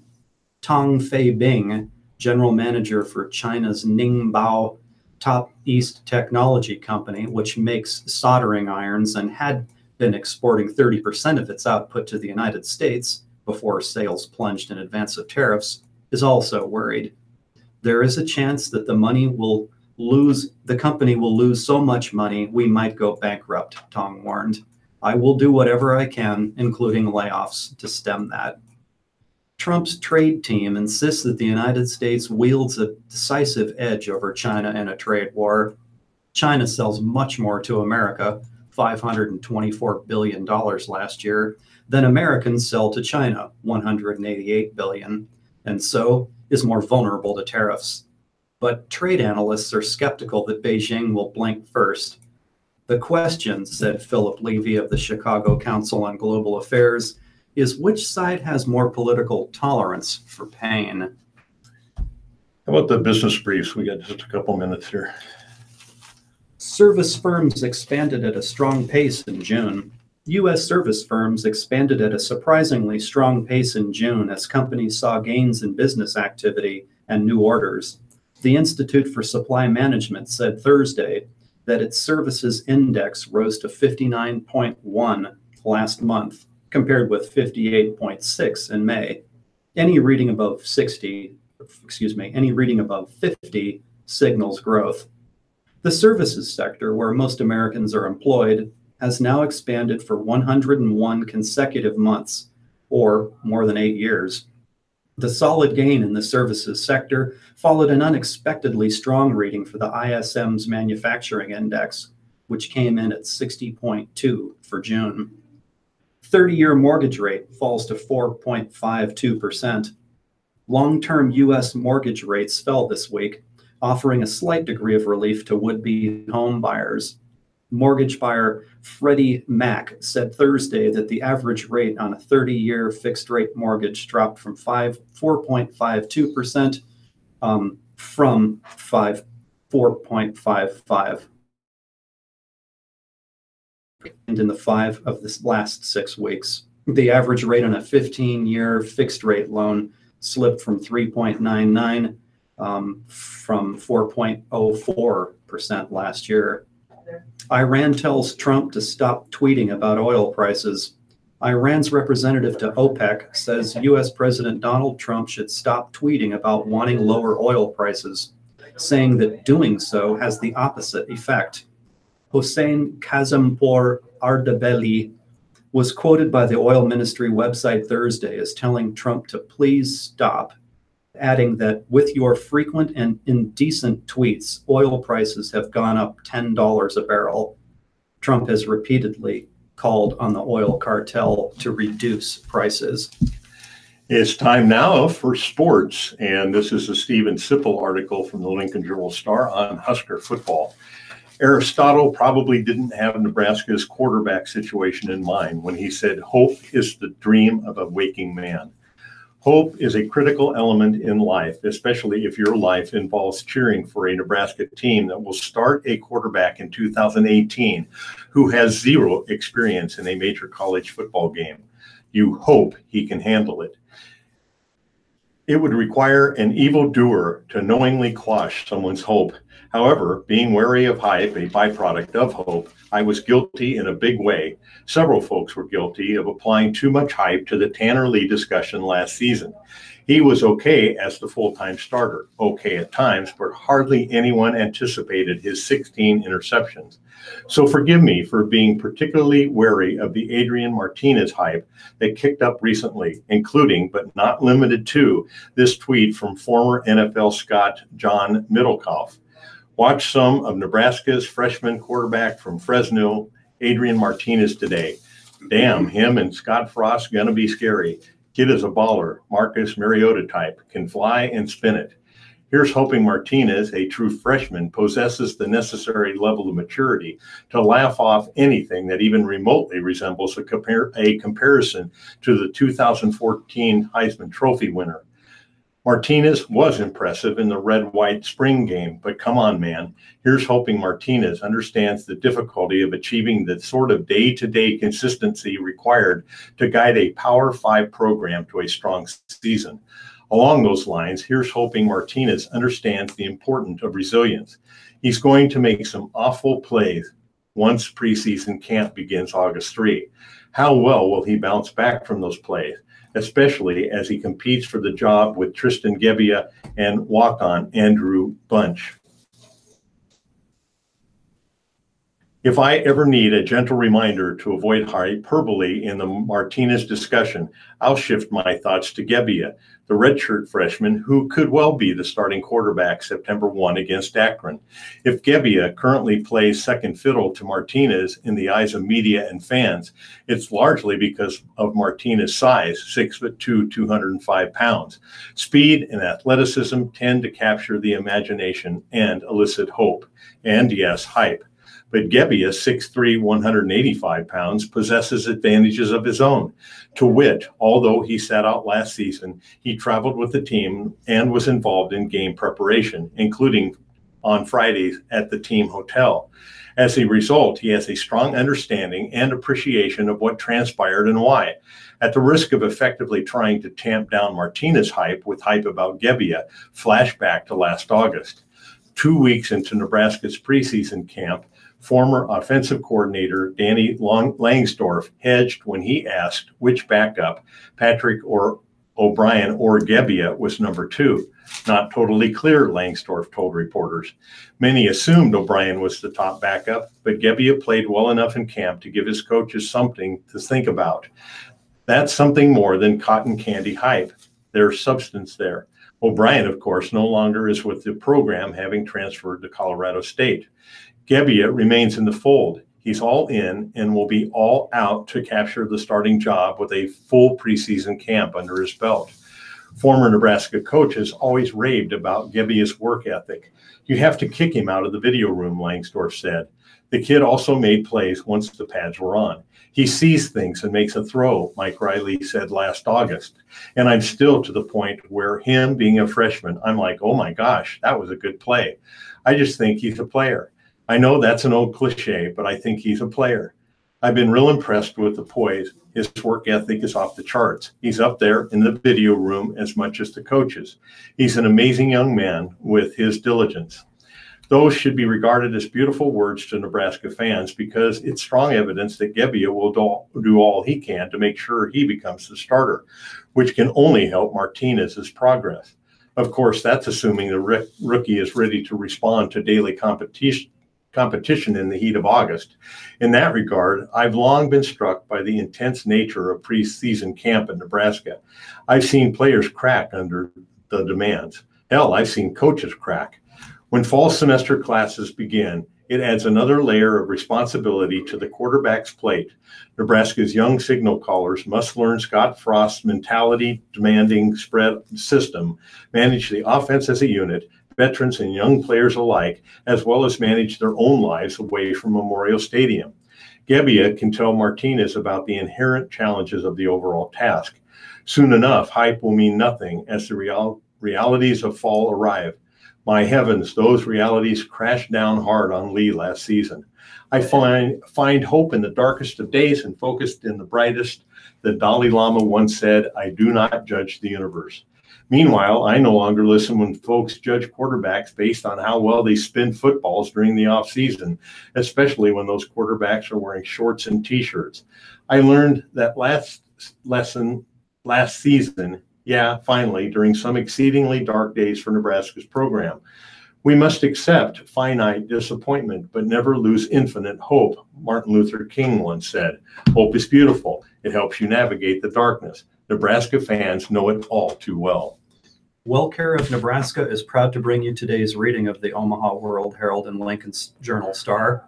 For more about WellCare, call today at 1-888-255-2605 or visit www.wellcare.com/Nebraska. And now for a little bit of Wimbledon news. Sock says that he can turn his year around. After advancing in men's doubles at Wimbledon on Thursday, Jack Sock finally discussed his opening round singles defeat and the fine that followed. On Tuesday, having raced to a 2-set lead against 81st ranked Matteo Berrettini of Italy, Sock lost the match 6-5, 6-7, 6-4, 7-5, 6-2. As they shook hands at the net, the 18th seeded Sock used an obscenity to tell Berrettini about what he thought of the winner's coach. Sock was fined $5,000 for unsportsmanlike conduct. He left the grounds Tuesday without speaking to the media, but sat down with a small group of reporters Thursday and explained what he thought Berrettini's coach was talking down to him throughout the match. He was wrong for saying the things he did, Sock said. I'm definitely in the wrong for saying what I did after the match. I shouldn't have gone that far. The Lincoln native, who won the Wimbledon doubles title with Canadian Vasek Pospisil in 2014, has teamed up this year with three-time champion Mike Bryan, whose brother and usual partner Bob is recovering from a hip injury. The pair were ahead 6-3, 2-0 when their opponents, Daniel Bracali and Andre Seppi, retired. Sock and Bryan faced Sander Aarons and Matwé Middelkoop for the second round. Going forward, Sock said he wants to focus on singles. After reaching a career-high number 8 in the rankings in November and qualifying for the season-ending 2017 ATP Finals, Sock has struggled this year. Despite having lost 6 matches in a row and seen his record fall to 5-13 for the season, the 25-year-old remains confident of turning things around. In tennis, that's the beauty, Sock said. You can always suit up the next week and play another tournament, and always you have the chance to win. In Major League Baseball news, Thursday's games, Nationals 14, Marlins 12. Trea Turner hit 2 homers, including his first career grand slam, and drove in 8 runs to help Washington rally from a 9-run deficit and defeat visiting Miami in a wild slugfest. The victory came a day after the Nationals called a players-only meeting Wednesday after Washington was swept by Boston and slipped under 500 for the first time since May 2. Brewers 7, Braves 2. Ulish Chacin delivered 7 effective innings, scattering 3 hits as Milwaukee won at home over Atlanta. The Brewers scored 4 early runs off of Atlanta starter Max Fried for their National League best 52nd win. Twins 5, Orioles 2. Aaron Slegers earned his first major league victory, allowing 1 run over 6 innings, as Minnesota won at home over Baltimore to snap a 6-game losing streak. Rangers 7, Tigers 5. Joey Gallo and Ronald Guzman homered as Texas won in Detroit, which lost its 3rd straight and dropped to 214 since June 17. And finally, Astros 4, White Sox 3. Yuli Gurriel's RBI single capped Houston's 2-run rally in the 9th to beat visiting Chicago. George Springer, in a 6-for-70 slump, tied the game with a single, and Jose Altuve hit a 5th-inning home run. And for a little piece of World Cup news, Brazil up against history when it goes against Belgium. To get past Belgium in the quarterfinals at the World Cup, Brazil has to do something that it has not been able to do since it last won the tournament in 2002, and that is overcome European opposition in the knockout stages. Since beating Germany 2-0 in the 2002 World Cup final, the 5-time winner has been eliminated by European sides in 3 subsequent competitions. Brazil lost to France and the Netherlands in the quarterfinals of the 2006 and 2010 World Cups and was humiliated 7-1 by Germany in the semifinals 4 years ago at home. Fortunately for the Selecao, Belgium has a poor record against South American sides at the World Cup. Not only has Belgium not won any of its games against South American teams in the knockout stages, it hasn't even managed to score a goal. Most recently, Belgium lost 1-0 to Argentina in the 2014 quarterfinals. In boxing news, featherweight champion Max Holloway has been pulled from his title fight against Brian Ortega at UFC 226 due to symptoms of an apparent concussion. The UFC confirmed the decision Thursday, one day after Holloway's management team said he wouldn't fight Saturday at the UFC's biggest show of the summer. Holloway made 2 trips to the emergency room this week after his coaches and management noticed he was acting unusually. Ortega won't fight a replacement opponent at UFC 226. The unbeaten challenger is likely to wait for a title shot at Holloway later this year. Mike Perry's bout with Paul Felder has been elevated to the pay-per-view portion of the UFC 226 show. Heavyweights Francis Ngannou and Derek Lewis will replace Holloway and Ortega as the event's pendulum bout. In hockey news, Golden Knights leading scorer files for salary arbitration. Vegas forward William Karlsson is among 43 NHL players seeking salary arbitration after he finished the 3rd in the NHL in scoring with the Golden Knights last season. Karlsson had a career best 43 goals and 78 points, putting himself in a position to earn a considerable raise after completing a 2-year, $2 million contract. Players are allowed to negotiate and sign contracts before appearing at their arbitration hearings, which will be held in Toronto from July 20th to August 4th. Winnipeg has 5 players on that list, including goalie Connor Hellebuyck, who tied for the NHL lead with the most wins with a 44-11-9 record and was 8th with a 2.36 goals against average. In a couple on sports briefs here,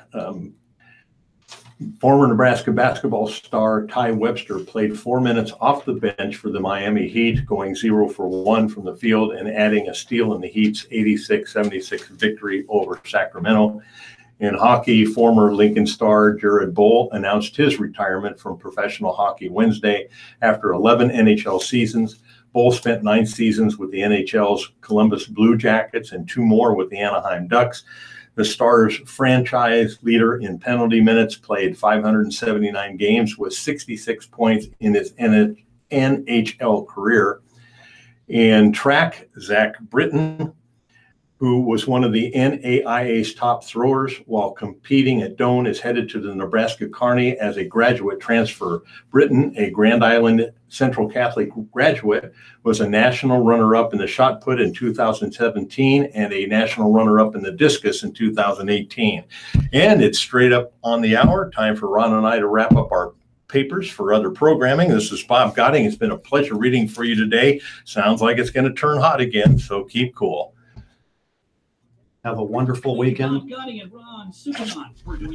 doesn't wait. All right. Thank you. Thank you. Very That was good. a lot of fun. Yeah, nice. Hope we see you do it again Yeah, I sometime. hope so too. How long will your cohort be out? Like, I think he's most of the summer. Is he really? He's like, yeah, he's actually running what they call Camp Cedars, which I don't even know sounds where like that a lot of where work. that is. It is, but he just thoroughly enjoys doing it. He's heavily involved. So in it. he's been part of that for, what did you say? Well, 20 some years? he was a scout. He got his son involved in scouting. He was involved with his son the whole time he grew up, and all the way through his Eagle Scout, and then has been doing camps and stuff. And he's been involved in, last year he was involved in Camp Theater, running the company, the camp store. Okay. And then this year he's responsible for the whole shebang. Wow. So I think he told me he had to hire 100 people, and I said, "Did you interview all of them?" And he goes, "Yep." I'm like, There's "Oh." another job right So there. he used to be a CEO, so he's got the He's business used to that, background, yeah. but it's still. So I think we're going to get booted because Okay. they have this community All right. connections thing. Well, it was nice meeting you, Bob, and Yeah, working thank with you. you. Yeah, I hope Yeah. we see each other again. Yeah, it was a good time. We were live today. Oh, Looks like. Major movement Nice. and activities. No reservation is needed, just drop in. Cost of the class is 50 cents. Okay. Okay, we're all done. July 12th and 26th.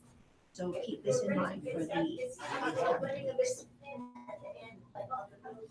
Also, at the Papillion Senior Center. Papillion Old Time Music Jam. Are you a senior who loves music, plays an instrument, or can belt out a tune? Are you looking for a casual, fun music jam session to fulfill your musical interests? Join the jam at the Papillion Senior Center. That is Thursday, July 19th at 1 p.m. So Thursday, July 19th at 1 p.m. And also at the Papillion Senior Center, It's a good thing to do at the the summertime. singing Papillion Singing Seniors. They're doing some outside performances. Oh, good. So Tuesday, Oh, good for her. July Okay. 10th, at 1:30 p.m. And Tuesday, July 17th, they will be at Bethany Heights in Council Bluffs at 2:30. Join us for a cup of coffee on Tuesday mornings at 10 a.m. and watch the Papillion Singing Seniors rehearse. To book a performance at your own location, call 402-597-2059. And in case you don't know, the Papillion Senior Center is at 1001 Limerick Road in Papillion. Corrigan Senior Center, which is located at 3819 X Street, has a whole list of things coming up. On July 10th and 11th, there is a toenail clinic from 10 a.m. to noon. That you need to sign up for in advance. And that the phone number to make that reservation is 402-731-7210 and ask for Michelle. That's 402-731-7210. The cost of that toenail clinic is $12. On July 12th at 11 a.m., Sergio Robles of the Omaha Fire Department will talk about fire safety in your home.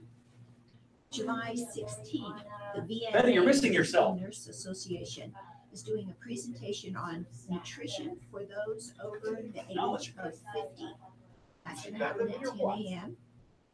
On July 16th, Red Raven Band and annual indoor picnic is going to be taking place at 11 a.m.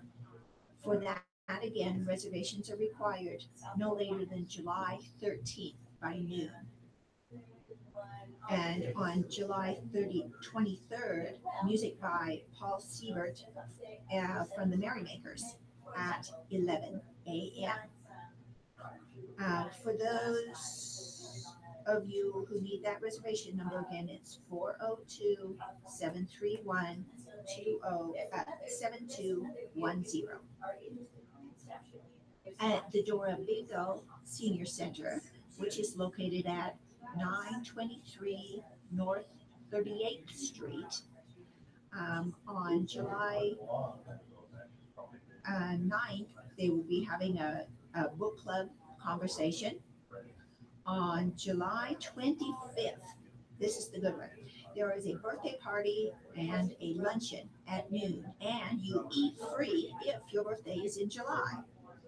So, a nutritious lunch is served on Tuesdays, Wednesdays, and Friday.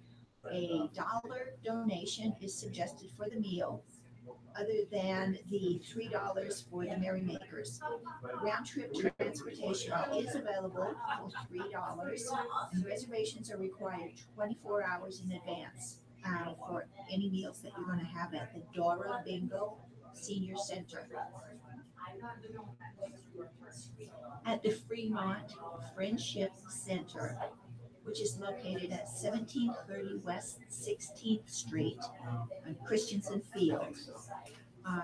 July 18th, go get homemade cinnamon rolls from Nye Square around 9 a.m. And you also get to listen to great music with Billy Troy at 10:30 a.m., followed by their monthly birthday party. For those of you who go to this center, Fremont Friendship Center, just remember, they are going to be. Good job. Thanks for coming in. How was that? Was that your first time at the To the newspapers? 13th Yeah. for the 4-H fair. So if you stop by there on a regular basis, just remember they're closed from the 9th to the 13th. If you need any more reservations, ask for Lori when you call. This is Dr. Amy Summers. He's 727-2815. That's Lori at 402-727-2815. Now, this is one of these events that I'm going to tell you about ahead of time. So step out for seniors. The Eastern Nebraska Office on Aging Nutrition Division and the Simulcast Parks and Recreation Department are sponsoring the 4th annual Step Out for Seniors Walkathon on Friday, August 17th at Benson Park. That's 7028 7028 Military Avenue. The Walkathon is a fundraiser to help the Eastern Nebraska Office on Aging update programming and services at its 26 senior centers in Douglas, Sarpy, Dodge, Cass, and Washington counties. All ages are encouraged to participate. Sign-in begins on August 17th at 8:30 a.m. and the walk follows at 9 a.m. The festivities will also feature a lifestyle expo showcasing a variety of products and services. Food, drink, and health information will be available that day at Benson Park. Broken braille Registration is $50 for adults, we had two of them that were $10 for broken. children. And we did find So some 7 or more will receive a $10 per person discount. Yes. Participants can obtain a registration form at any But next week, you NOAA guys senior do center have a or storage at closet, and maybe there's the Office for Seniors we've got, okay. Next time website. you That come is either call ahead or let us Step know. Out for Seniors, all together And in I don't know if small there's type. anything there, but we need to go Dot through it. We've got rid of Weebly, some stuff that's too. WEEBLY.com, or you can call 402-444-6513. We gotta go. Thanks for coming in. Take Shoot me an email or call and we'll get you on the schedule. Awesome. Andy, have you done radio before? Just one other time, Okay, all right. and it Cool. was probably 4 years ago. Okay, cool. Just a minute. In Omaha, the Temple of Twilight series, the concert series has been going on. Since You run me June down. 12th. Good. Thanks for There coming in. is He's coming today another after one coming 1. up on Tuesday, June. I'm sorry. You can sit there. Okay. July 10th. It's funny, I never thought to call maintenance at the door because I just thought, oh, it's humidity. You then- guys could probably wear something if you need it shut. like No, a he's piece of coming paper. this afternoon Oh. to fix it. Unless you're a member, it's He free. came You have to in pay earlier in the admission week to and go thought maybe to it was see that the bottom lights. piece, but it wasn't, so he's gonna Walk around. plane it on. But all the other July doors 10th, it's the are fine. Persuaders. They have This a one always special, acts up, so. dinner It's weird. every, So have the microphone 3 to 5 inches from your this mouth, one is, and Ryan sandwich will with baked beans. introduce us. Lemon And pepper. let's see, if we start at 12:12, Dinner, which includes a beverage, is $7. so we'll shoot for 12:42-ish. Okay. Yeah. For that's 30 obviously, minutes. Yeah, a little overlap if we need. So. Yeah, The grease bag. and that's, I don't always know. Some people will say, ask that question, how long is this gonna be? Here's the schedule for the newspaper reading, so you can see what they cover. Meal with a bottled beverage is $7. So that's a great thing to participate in. The concerts start at 6 and they are from 6 to 8. Well, I had so many more things to talk about, but as you know, Ryan gives me 10 Ryan. minutes and I'm already late. So I will talk to you guys next week. Stay happy, stay healthy, stay in touch, and have a good weekend. Thank you very much, Betty Deep, for doing what I tell you for a change. And now it's time to switch over to Studio A for another community conversation today. And I believe Jane is getting situated there across the window, so we'll just give her a second. I am here. Ladies and gentlemen. Yes. All right. It's time now for another community conversation, and let's bid a warm welcome to our host, Jane Nielsen. Go ahead, Jane. Thank you very much, Ryan. I was watching you through the window and wondering if you were going to make it over to the microphone. You were very busy and concentrating on your computer. So since Ryan does all the production and programming, we do have to give him some leeway and make sure we don't interrupt him and bother him. Right, Ryan? Shake your head, yes. So anyway, welcome to our listeners to today's community conversation. My name is Jane Nielsen. I'm Executive Director here at Radio Talking Book Service. And today with me in studio, we have Dr. Andy Summer. Is it Summer or Summers? Summer, just like the Summer. season. That's what I thought, but I've said it wrong a couple of times and wrote it down wrong. But I've met Andy several times at a networking group that we've both been in, a great group of people. And you just meet such wonderful people at those meetings, and from various backgrounds, very diverse people. And so they make for wonderful guests for this program to share information with our listeners. And the first thing I like to do, Dr. Andy, is have you tell the folks a little bit about yourself, because we are guests in their living room. Absolutely. It's just an honor to be on the show today. Thank you, Jane. Mm-hmm. I am originally from Omaha. I'm an Omaha native, but I have lived in 4 states total and practiced in 4 states, Nebraska, Minnesota, Washington, and Ohio. But obviously I love Nebraska the best, so I'm back. Born and raised here, like I said, had just a wonderful family upbringing, parents and 2 sisters, and went to Elkhorn High School, ran cross country and track, loved running, ended up going on for scholarship to run in college out at Midland in Fremont. And then through that experience, I was kind of learning about what I wanted to do for the rest of my life, and I chose my major very late. And so I drove my parents and my advisor quite crazy with that decision. I always wanted to be an archaeologist. And so, yeah, watching Indiana Jones growing up, I wanted to carry a whip and wear a hat and be Indiana Jones. But that was, I actually got involved in archaeology while I was in college. I was doing summer classes at UNL and was studying earth science at Midland, and just having a great time. I went on some digs. It was very exciting. But I'll never forget a conversation I had with an archaeologist. He sat me down one day and he said, "Andy, I know you're going into this field, but are you prepared for what it has to offer?" And I said, "Well, what do you mean, Harold?" And he said, "Well, do you want to have a wife and kids someday?" And I said, "Well, yeah, that would be perfect. I would love that, to have a family." He's like, "You probably want to stick around and travel when you choose to travel." And I said, "Yeah." He said, "Well, with this job as an archaeologist, you may not have those luxuries." And he told me the sad story of him never being able to have kids and constantly being called to leave. And he loves his job, obviously. But he said, it's not really for someone who wants to raise a family. He said, so maybe look at other fields, but if you love archaeology that much, come back and we'll pursue that. Well, I found out that archaeology became more of a hobby than a career, obviously.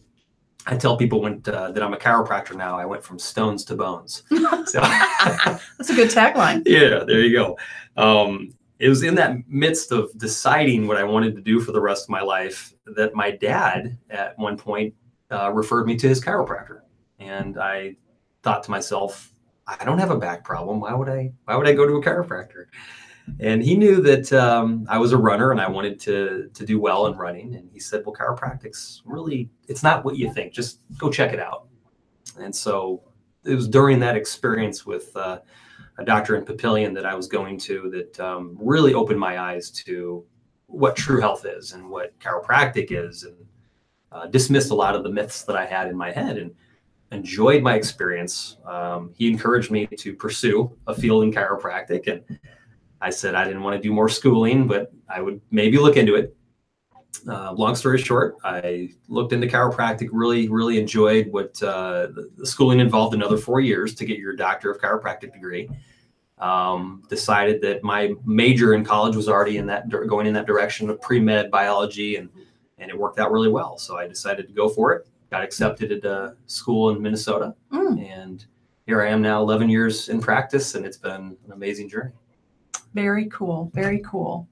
Where, I have to go back to the archaeology. Yeah. Where did you dig with your archaeology? We did all local digs here in Nebraska, local, and then we okay. did one in Ohio that was fantastic. And it really just opened, because I thought we had to travel overseas and do these other things, but there's so much going on beneath us, even in our own country, that we don't even realize with the Native Americans and the civilizations before us.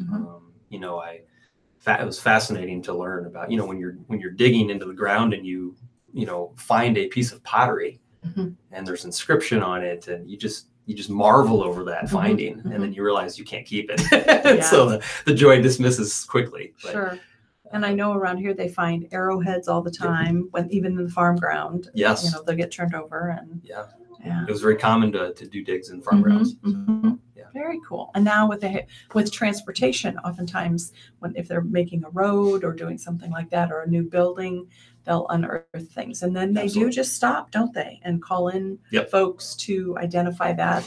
Yeah, I worked for what was called the Midwest Archaeological Center, MWAC. It was in Lincoln, Nebraska, and they would call us in when they're, you know, building a building, tearing one down to rebuild, just to make sure, you know, everything was intact, and if there's something else they were missing that needed to be found, we would be there. Cool.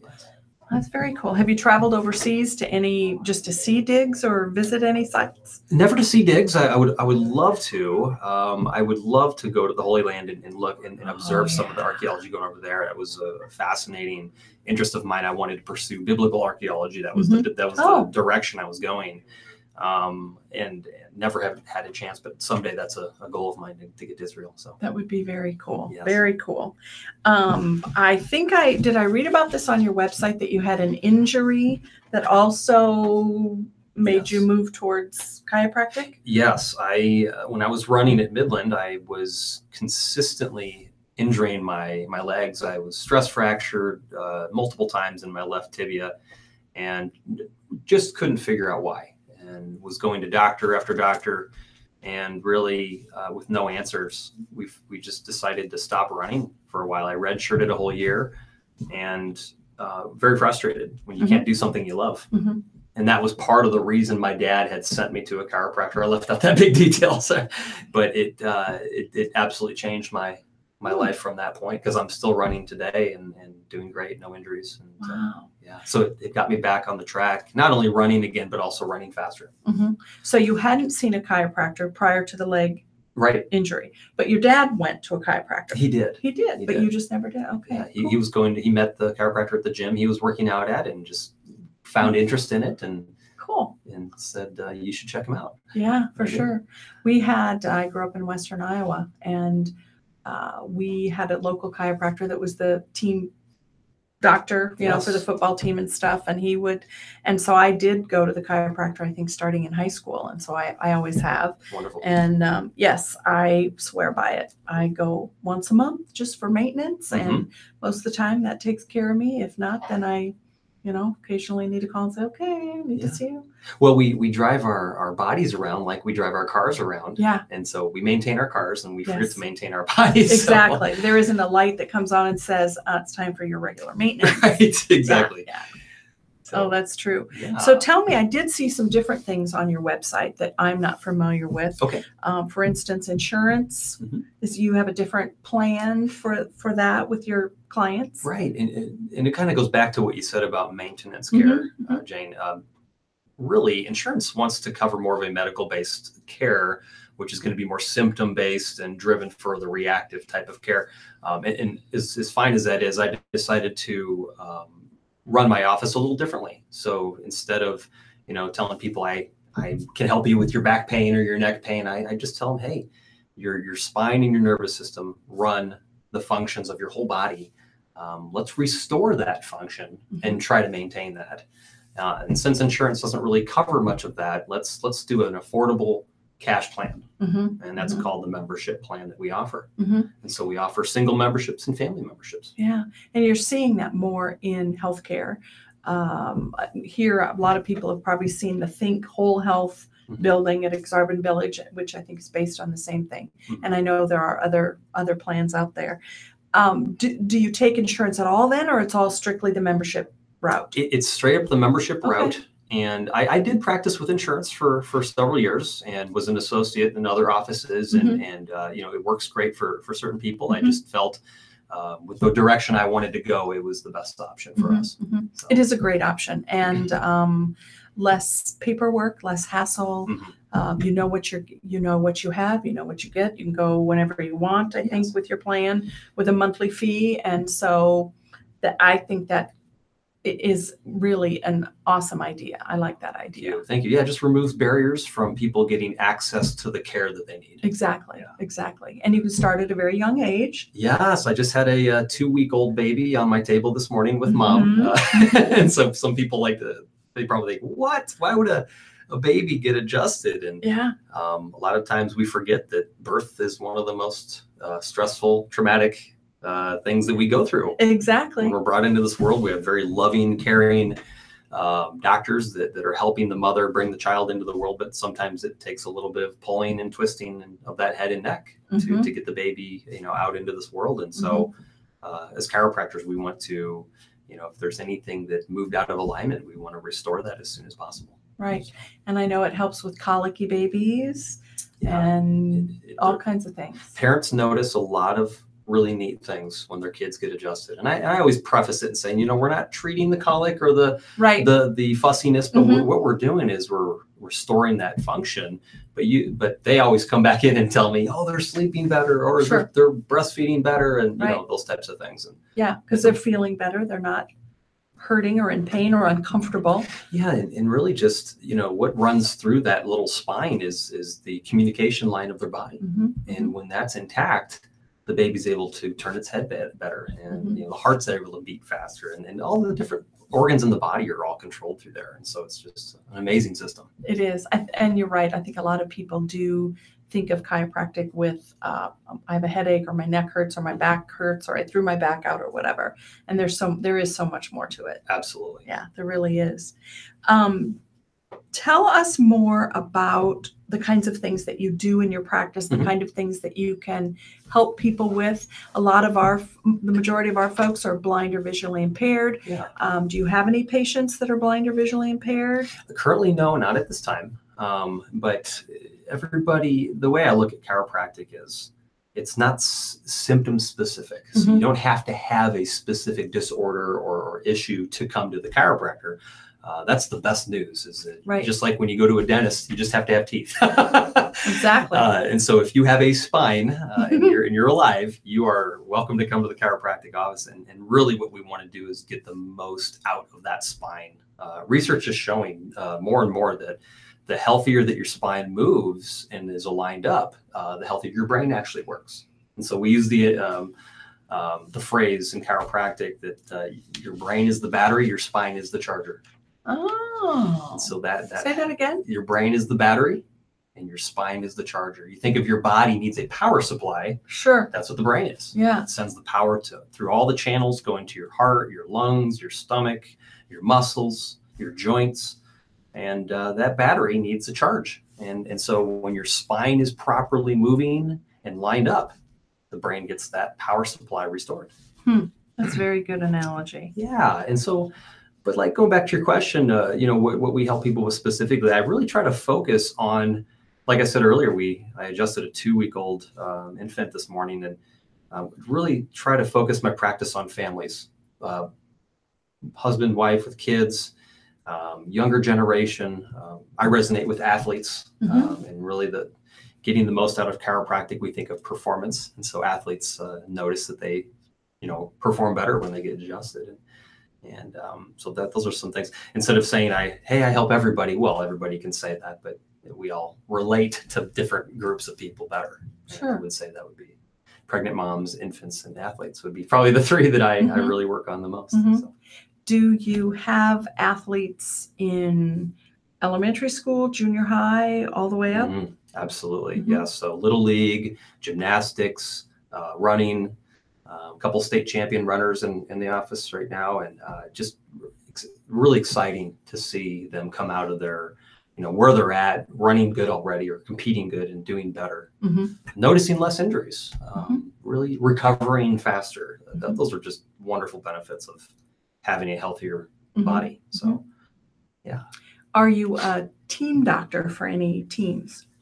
You know, I'm not Just familiar with my, Yeah. my chiropractor when I was in high school. And Yes, I would say I'm not a team doctor right now, but it's something that I would love to do someday. Mhm. I think it would be fascinating to go and work with a team specifically. And I do have a portable table, and Mhm. I do house calls with it. Oh, And I nice.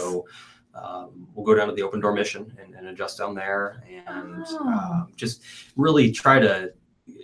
The whole goal is to create the awareness of the importance of chiropractic, Mhm. but also try to serve as many people as we can through that means. Mhm, So it's, but yeah, someday maybe a team chiropractor would be fun. Yeah. I have helped with, giving donations and whatnot, and sponsoring different softball teams Sure. and whatnot. But Mhm. yeah, so, I think it happens a lot in smaller towns. I know just from my experience of traveling around and things, it seems to be very common in small towns. I don't know, maybe not so much in the city, Right. with bigger schools and stuff. I don't know. With the Open Door Mission, is that a group effort with multiple chiropractors, or is it just something you do on your own? I felt that years ago, God put that on my heart to just seek out that group of the population, because I thought, well, they can't come in to see me. Right. There's not a bus big enough for that, and if there was, it would be very difficult in my little office. So Sure. I thought, well, I have a portable table. Let's put it to use. So a few years ago, I teamed up with a very, very sweet lady at the Open Door Mission, Kate Fisher, and we sat down and talked about a plan.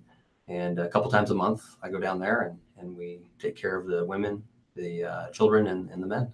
And That is awesome. And again, it's all to the glory of God. I just feel that I'm just here serving. Sure. Absolutely. Sure. That is wonderful. Mm-hmm. Are the folks down there open to chiropractic? Have they heard of chiropractic, or some of both? Some people have never heard of it. It's fun because I open my table up in the middle of the cafeteria. Oh, so they can see what you're doing. So they can see, which is very good. And there's always new folks coming Sure. through, and a few that stick around. And Open Door Mission is a wonderful, wonderful mission down there to help a lot of people. And it's fun to see regulars, but it's also fun to meet new people. So when I open my table up, I put my model spine there, and the second I open my table, there's already a line going out the door of people that either are interested in what I'm doing, coming back for another adjustment, or just want to ask a question. Sure, or watch it. Yeah. It's a great thing for the trust factor, I think, for people too. Yes, absolutely. And so we're working on, and we're able to, if we need to go to a private room, or if someone doesn't want to be in front of everybody else, we can do that as well. And but yeah, it's been a fun activity. Been doing that. So that is very cool. What are some symptoms or maladies that people have, common maladies that people have, that chiropractic can help?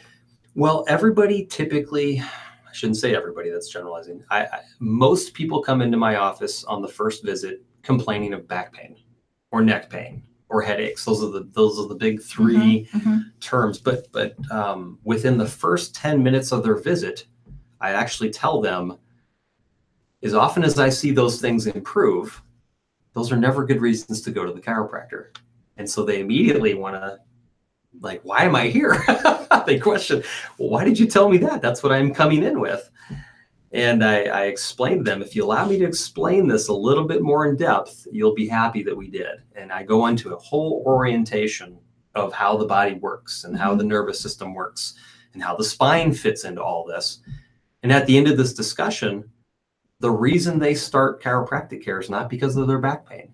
It's because they want their body to function at 100%. You see, your brain sends trillions of signals down your spinal cord every second. They estimate about 3 trillion messages go through that spinal cord in 1 second. Pretty amazing. 3 trillion in a second. Wow. And if we looked at that spine, it's literally a tunnel of bone. And going through that tunnel is that spinal cord transmitting those messages. And so the goal of a chiropractor isn't really to treat a symptom at all, but really to maintain that opening and to make sure those messages are all getting through And how we ensure that is by adjusting specifically the segments of the spine that are not moving properly or are out of alignment. See, chiropractic, oftentimes people like to think we just push on people's backs and turn their heads and make noises. Make it crack. Exactly. When really you don't really hear too many sounds often, but also where we adjust the spine is always a very specific scientific process. It's never just guessing or pushing. Right. It's very neat to see the body kind of tells us where it needs to be adjusted, and then immediately seeing the differences right away. So some of the differences we notice when we adjust a person is sometimes their leg length will change, or their breathing pattern, or their muscle tension. And those are fun to, as the doctor, to always see these amazing changes in the body. So yeah, a roundabout way of answering your question there. No, that's okay. That's okay. Because there are certain things that you hear about and that people say back pain, neck pain, or they've had a car accident. And I think oftentimes that can be, you don't have an injury. I mean, you can even go to the hospital and get checked out, and there's no broken bones, there's no lacerations, you don't need stitches, but you're sore and stiff, and a chiropractor can really help with that. Right. So, I mean, we live life hard, and sometimes we get injured. Sometimes we just sit too long. Sometimes we eat too much. I mean, we all go through different stress, and the accumulation of all those stresses, the physical stresses, the chemical stresses, and the emotional stresses, those are the three types of stress, they can overwhelm our body. And that's really how our spine starts to move from normal to abnormal alignment. Now, the problem is we don't always know when our spine is out of place. We don't really, neck pain, headaches, that doesn't really tell us anything except for we have neck pain and headaches. So what I tell my patients is come in on a regular basis. Let's just check your spine and make sure that it's all intact. And if it is, high five and you go home. If it's not, and we need to make an adjustment, thank goodness you came in, because we made that adjustment and your body's not working better. And that's really the difference. There's a couple different types of chiropractors out there. They all have big hearts and want to help the community. Some are a little bit more symptom driven towards treating neck pain and headaches and low back pain. And some are kind of that wellness model, and they do the diet and the exercise as well. And some are what we call a straight chiropractor. And that's the way I practice, is not symptom based, but instead let's check the spine regardless of how you feel, just for the sake of making sure your body's working right. Sure. So if somebody, let's say somebody has, their spine is working well and they don't have any symptoms, would there be an average amount of times that you would adjust someone to keep it that way? Yeah. So essentially, people come to my office not to get adjusted, but to get their spine checked. So I would like to think of it as, let's say we didn't know when we needed to change our oil of our car. And the only person who knew that was the mechanic for that specific car. And so every, few months we drive by the mechanic, and he pulls the dipstick and he does his inspection. He says, okay, we got to do a little change here, adjusts it, and out you go. Or he might say, nope, it's still looking clean, Jane, you're good, and you can keep driving. Chiropractic's kind of like that. We don't really know if we need an adjustment. So my patients come in, they lay down, I check them. If there's something to do, we do it. And if they're holding their last adjustment, off they go. Oh, that's cool. It's kind of neat. And the body has a great memory of learning what normal used to be. Once it starts to hold on to those adjustments, people need to come in, usually less and less as they come in more, as they come in at the beginning. So it's really fun to see that change. Sure. And a myth I remember from when I was a kid, and I've heard when I was a kid, it was, don't crack your knuckles. They'll get big and swollen. And then years later it was, that doesn't have anything to do with it. And so I haven't heard lately, what's the common thing about cracking your knuckles? What's the understanding? I don't crack my knuckles, but that just came to mind because. I have not seen any research on saying good, bad, or ugly. And so I tell folks, I see myself as a humble person. I'm not going to be act like I know what I'm talking about if I don't. But I really haven't seen much research. And like I said, it was a long time ago. But I just remember kids would do it, and then somebody'd say, "Oh, don't do that. It'll make your knuckles big and swollen." And maybe that's why we have arthritis. I don't know. But then I remember something coming out saying, "Oh, it didn't have anything to do with it." Now there is speaking of arthritis, there are studies that show that when, for example, the vertebrae, the joints of your spine, are out of alignment and they stay out of alignment for long enough, that can lead to degenerative changes. For example, when you look at the soft cushion between the bones, that's called the disc, the intervertebral disc. The only way that disc can stay alive, get the blood it needs, and get the waste products out is if the spine is bending and flexing and turning the way it should be. Now, if you take one bone, a soft disc, and another bone, and you turn them out of place, that disc is going to be unequally pressured, and it can lead to degenerative changes. Pretty neat. And that's what arthritis is? Arthritis Or is isn't that like calcium or something? inflammation of the joint. Inflammation of the joint. Inflammation of the joint. And that's, the changes that we see with arthritis could be bone spurring and whatnot. Sure. And changes. But yeah, so we used to think, old age was arthritic. But, for example, a guy that went into the doctor and said, hey, my right knee's hurting. And the doctor says, well, it's arthritis, old age. And he looked at the doctor confused and said, well, that's weird. How old's my left knee?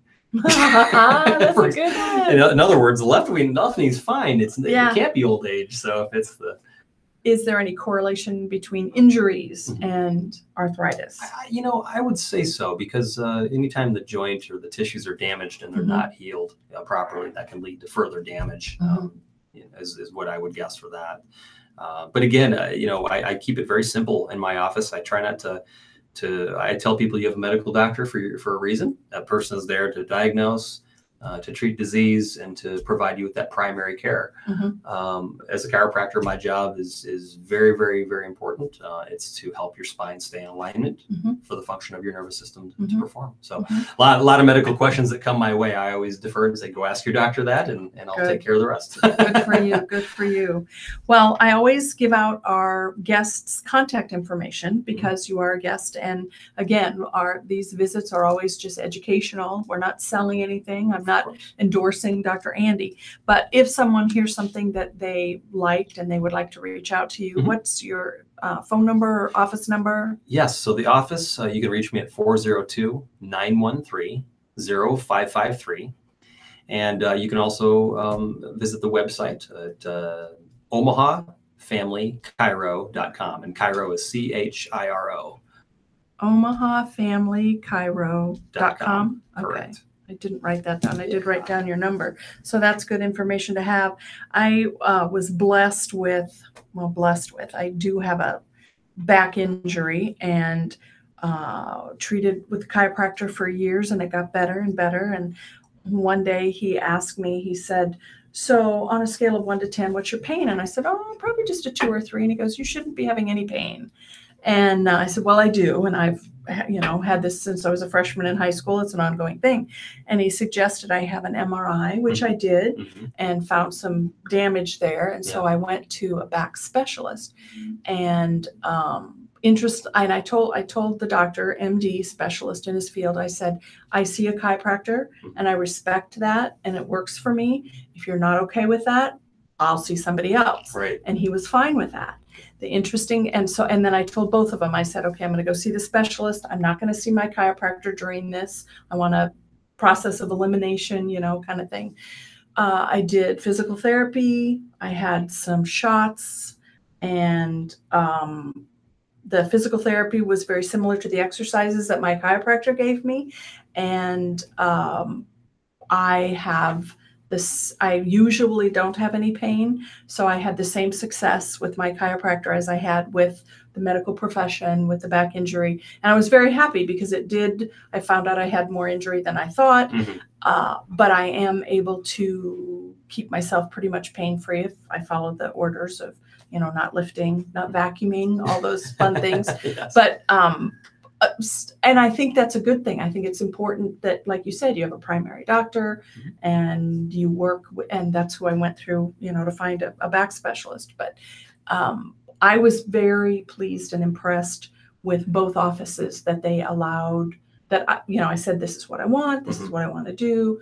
And they worked with me on that. And I always tell people, you're in charge of your body and your medical care. Absolutely. Ask for what you want. get what you want. And it sounds like that's what you do as well. You know, if anything medical comes up, I just tell my patients, go check with your primary care doctor to get that diagnosed or imaged. Right. And, you know, but chiropractically, I will take care of you the best I can. And so I always make sure, so I develop pretty good relationships in the community with the medical world to, you know, not to compete with them, but always to, because it's all about the patient. We want to make sure that you get the best care possible. So I have a good arsenal of referrals for nutritionists and physical therapists and whatnot. And so it's good to develop those relationships for the benefit of the patient. So. I think so too. I'm glad to hear you do that as well. Yeah. We have a few minutes left. What haven't we touched on? What would you like to, what additional things would you like to tell our audience? Yeah, I'm not too bold in the community of with standing up in front of groups and giving a shout out for chiropractic as much as I'd like to be. So this is an honor to be on the radio to talk about it, because it's such a huge benefit to your body to get regular care. And so I just encourage everybody to think of chiropractic differently than you might have thought of it before. It's in the same, when I ask a person, if you're healthier today than you were 5 years ago, is a common question I'll ask. And if they say, yeah, you know, I am, I follow up with, well, what kind of things did you do to contribute to that?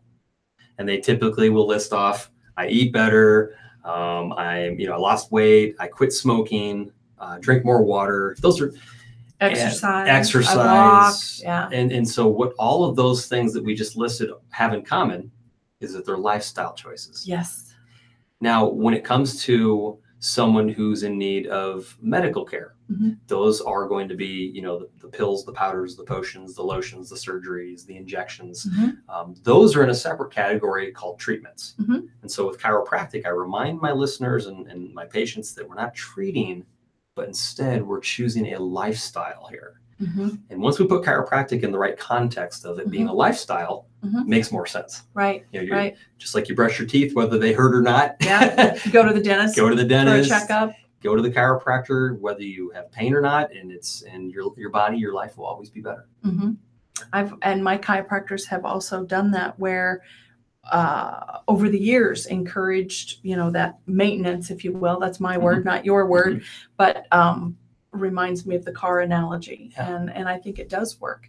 I go whether I'm in pain or not on the regular basis, and it helps. And so wonderful. And the shots didn't help. So there you go. But I was willing to do everything, and shots help some people, but they didn't help me. So anyway, for sure. But our time is up today, and I thank you very much for coming in. And even though you're very humble and you're not like a billboard out there, but I've heard you give presentations in the networking group, and you always do such a fine job. You have such a good outlook. You're very energetic, very positive, and very pleasant. And it's awesome that you go do work at the Open Door Mission. That's just wonderful. I appreciate it, Jane. It's just been a blessing to be on here with you. Thank you. Thank you very much. Have a good rest of the day and a great weekend. You too. Back to Ryan. Thank you very much, Jane. That was and awesome. Summer. Very awesome. Radio Talking Book Network. So who'd you see in Papillion? Troy Neighbor. That's who I saw when I first moved here. Yes. He was. What year did you see him? Do you remember? 2000. Well, I moved here in 2006 and started working at the chamber, and he was a member of the chamber. So I saw him for a number of years, and he's a great guy too. And I didn't leave him for any specific reason, but we had some new chiropractors become members. He wasn't a member for a while. I don't know I don't think he was unhappy with anything, but I just thought, well, I'm going to try. And he did the more physical adjusting. And now I go to Papillion Chiropractor, Dr. Kurt and Tanya Buckenhauer. Okay, I've heard of them. Yeah. Husband, wife. And I went to, and the funny thing, it was Dr. Tanya, his wife, uses what's the hand thing? Oh, the activator? Yeah. And it's funny because I started out as Dr. Troy's, what's his name? Kurt. Dr. Kurt's patient. And one day he said, I think you'd really like to see my wife. And I said, oh, I don't know. I never think that activator thing does any good. And he goes, just try it. And I did. Now I usually go to Awesome. her Mhm. because I'm older, I'm Mhm. 62, and it's harder to relax and allow that. I use the activator Uh, often do with ya? my patients. Yeah, yeah. Some I can just tell immediately, and some eventually warm up to my hands. But I'm a very Mhm. gentle adjuster with my Mhm, hands. I don't like to be forceful. Yeah. I yeah. basically tell folks I adjust how I like to be adjusted. Right. Very right. gentle. Yeah. I don't. Some people are just nervous of anybody touching their neck, let alone Yeah. adjusting them. So I use the activator in some people for that. Yeah. It works out great. Yeah. And I've done since, like I said, I was probably in high school. Have had the hands-on adjustment. That part doesn't bother me. Yeah. But I've just gotten, it's harder and harder. It's coming, and it's just harder to relax. But he was awesome with the back. Yeah. I'd gone to him, and it got better. He gave me exercises to do, and with the adjustments and stuff. Yeah. And as a freshman, I herniated a disc. Okay. So I knew I had that. And then in 2011, I started just having a lot more pain. It's funny, I was working out at a gym on a regular basis, and I added the bicycle into my routine. Right. And then my back started hurting. I thought, so I cut back on the bike, then I eliminated the bike, could not get rid of the pain. Have no idea if that's what it was, Right, but it right. was, that's how you make sense out of it. And so anyway, then I went to the chiropractor probably for a year, and it got better. And that one day, like I said, he goes, so what's your pain? I go, well, probably 2 or 3. And he goes, you shouldn't be having any pain. Well, see, I disagree with that comment. Really? Yeah, because our body, it's a normal, natural thing to feel pain. Well, and that's what he said was Yes. there may be something else. Oh, right, According exactly. to me, Exactly. what I'm feeling, you shouldn't. And he said, I think you should get an MRI. Right. And I put it off for the longest time. And finally, I just was in enough pain long enough. I said, okay. So I have 3 herniated discs with a tear in one. Oh. But guess what? I have no pain. Right. I have no, because I go see them on a regular basis. I don't lift. Right. In fact, I was so bad in 2011, I could not carry groceries. Oh, really? That was that bad. I could not. Strength-wise or just pain-wise? Pain-wise. Okay. And strength. Pain-wise. Okay. It hurt. I could not carry groceries. Yeah. I can carry groceries. I want to get back to the gym because I've lost a lot of strength. Yeah. And I walk, but I need to do some more strength. I love hearing, that you go. That's awesome. I appreciate your feedback to the listeners too. That was great. Yeah. And I was really pleased that both those doctors worked together. Mhm. Forget the doctor's name that I went to see. It was out at West Side, Lakeside somewhere, through Allegiant or CHI. Got it. I can't remember his name, but it was just I told him, I said, the first thing he did after he saw all the tests and stuff, and it was good news to me because I was so afraid I'd have to have surgery. Mhm. My dad had back surgery. Mhm. My mother had back surgery, and I just thought, oh man, it's hereditary. Mhm. And he goes, the good news is you don't have to have surgery. Good. And so then we did physical therapy and it got better. Mhm. But I still had some pain. He goes, well, let's try the injections. And I'm going, But I did. I thought, okay, I'm going to try anything. Yeah, and see, that's the thing with pain is that we don't always know where it's coming from. Exactly. We don't always, and another thing is we can't say that we're better when it's gone. And the reason I say that is because how many people every day that feel fine, feel great, no pain, drop dead of a heart attack. Yeah. Oh, yeah. Or That's are why diagnosed with cancer. That's why you go to the doctor on a regular basis, get But these even checked. but even the doctor can't always find No, everything. no, you can't. And so something like How many people go in and find out they're stage 4? Exactly. And so Cancer. that's why I preface my whole care plan with instead of focusing on pain relief, we focus on nerve integrity. Right. Because what we tend to forget. Can I write on this real quick? Yeah, And then I'll absolutely. be when you look at a nerve. Okay, here's your spine. Okay, and here's another bone of your spine, and the disc would be here, and the nerve comes out through there. If this is the nerve in a cross section, okay, going to the body, let's say that nerve is going to muscles, it's going to an organ like your heart, it's going to joints, okay. That nerve, if we divide it into 2 features, 5% of that nerve, maybe 10% of that nerve tells us what we feel. What's the remaining? Small, what is the very remaining small part of that nerve doing? Controlling things in the body. Controlling the muscles, the organs, and the joints. And so what we have to look at with chiropractic, if these 2 bones collapse on each other, squeeze this nerve. 90% of the time, we're not going to feel it, which is why kids are walking around after they fall on their butt, fall on their head, twist, fall out of a tree, push each other down. They brush themselves off and cry, and then they get back up. They're not saying, Mom, my back hurts, my neck. So what we do as chiropractors say, regardless of pain, let's just check the integrity of those two bones to make sure everything's flowing through the way God intended it to. Yeah. That's the way I look at it. And Yeah. so it's just, That's good. so I advertise, or when I talk to people, I don't even mention back pain. I just say, hey, it's just a great idea to get checked to see if you need chiropractic care, because we just don't know. Right. We know until we get checked. But anyways, Yeah. I'll get off my soapbox. No. But when you put up with pain for as long as I have, and then you don't have pain, that's Oh yeah, it's a great. I mean, it's I wonderful. get up to hear every day and I people's- think, oh, I'm not hurt. Yeah. It hurts today. Right. And my injury that I overcame in college and all that, and it's just that brought me to a chiropractor. But And who would think? And I know so little about the body's physiology. Yeah. But the fact that like a stress fracture. stress fracture could be fixed with or helped with chiropractic. Well, when you think of it, But when you think about the way you explain it, that helps blood flow, muscle. Exactly. So when we look at the word heal, heal, when our body, let's say there's a fracture or a broken bone like I had, in order to heal, blood flow, nerve flow, everything has to be in store. So basically what we do when we heal is we are creating new cells in our body. And so if there is a blockage in that nerve, you can't create, they'll send the right messengers to get. So it's just, it's pretty neat. Yeah. I didn't know there was a chiropractic school in Minnesota. I've heard of the ones in Iowa, Palmer, and is there another one? There's one in Iowa, and then there's Minneapolis, the one I went to, Northwestern, and then there's one in Kansas City. And is there one in Texas? Texas, Parker, and then there's one in St. Louis. Yeah. Oregon, California, New York. There aren't that many. There's only about 20 worldwide. Is there more acceptance of chiropractic from the medical community? Is it getting better, do you think? That's based on per person, I would say, because if they're an old school doc that heard all the myths and believed them, they might gravitate towards no, this isn't.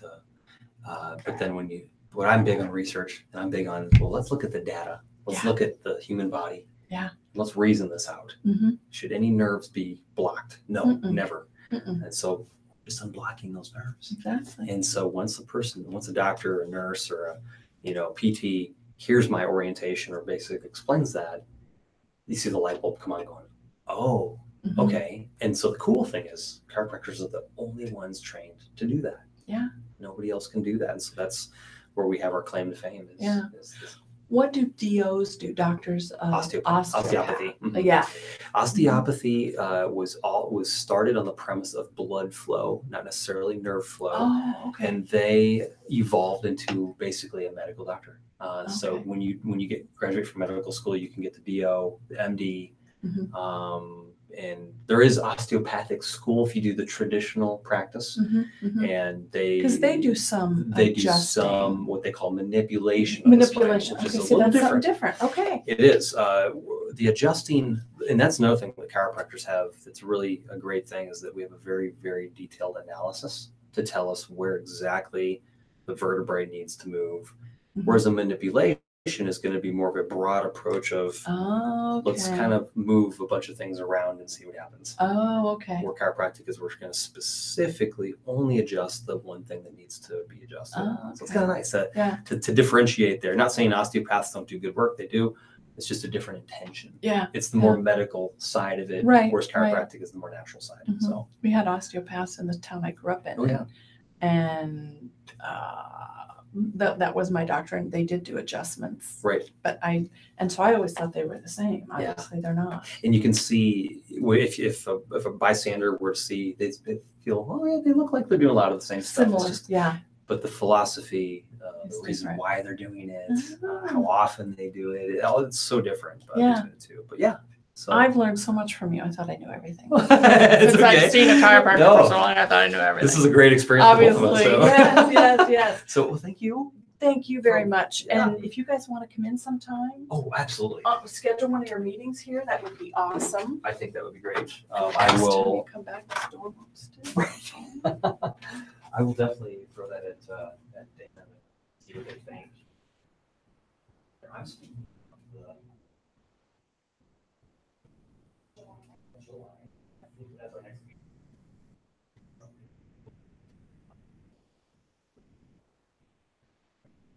Let me just say that again.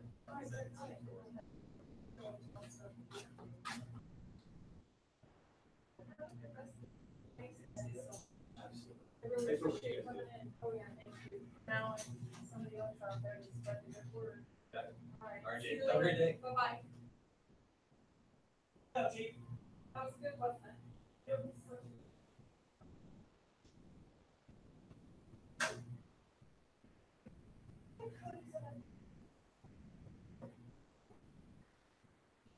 Yeah.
Okay.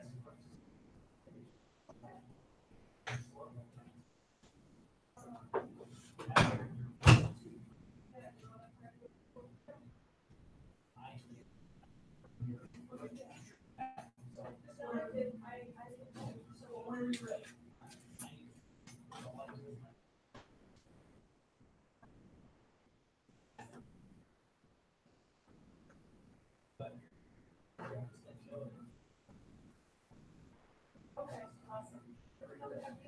Thank you very much. Plans? Oh, That's constant in my life. my parents used to have 4 acres, and it took days to mow. And so then why did it start over again? But that's what I used to say about it. It's mowing grass is like painting the Brooklyn Bridge. You start on the Manhattan side, and by the time you paint your way to Brooklyn, you start over at the Manhattan side again. There used to be constantly guys hanging off that bridge. I was always amazed. It was never done. Never done? No, Wow. no, just kept going. Wow, job security, I guess.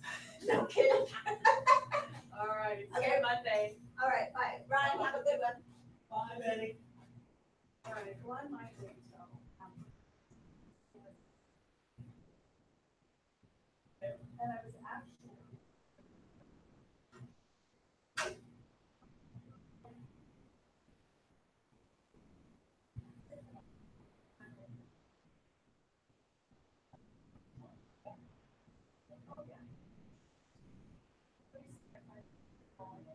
All right. Flexible. All right, cool. See you later.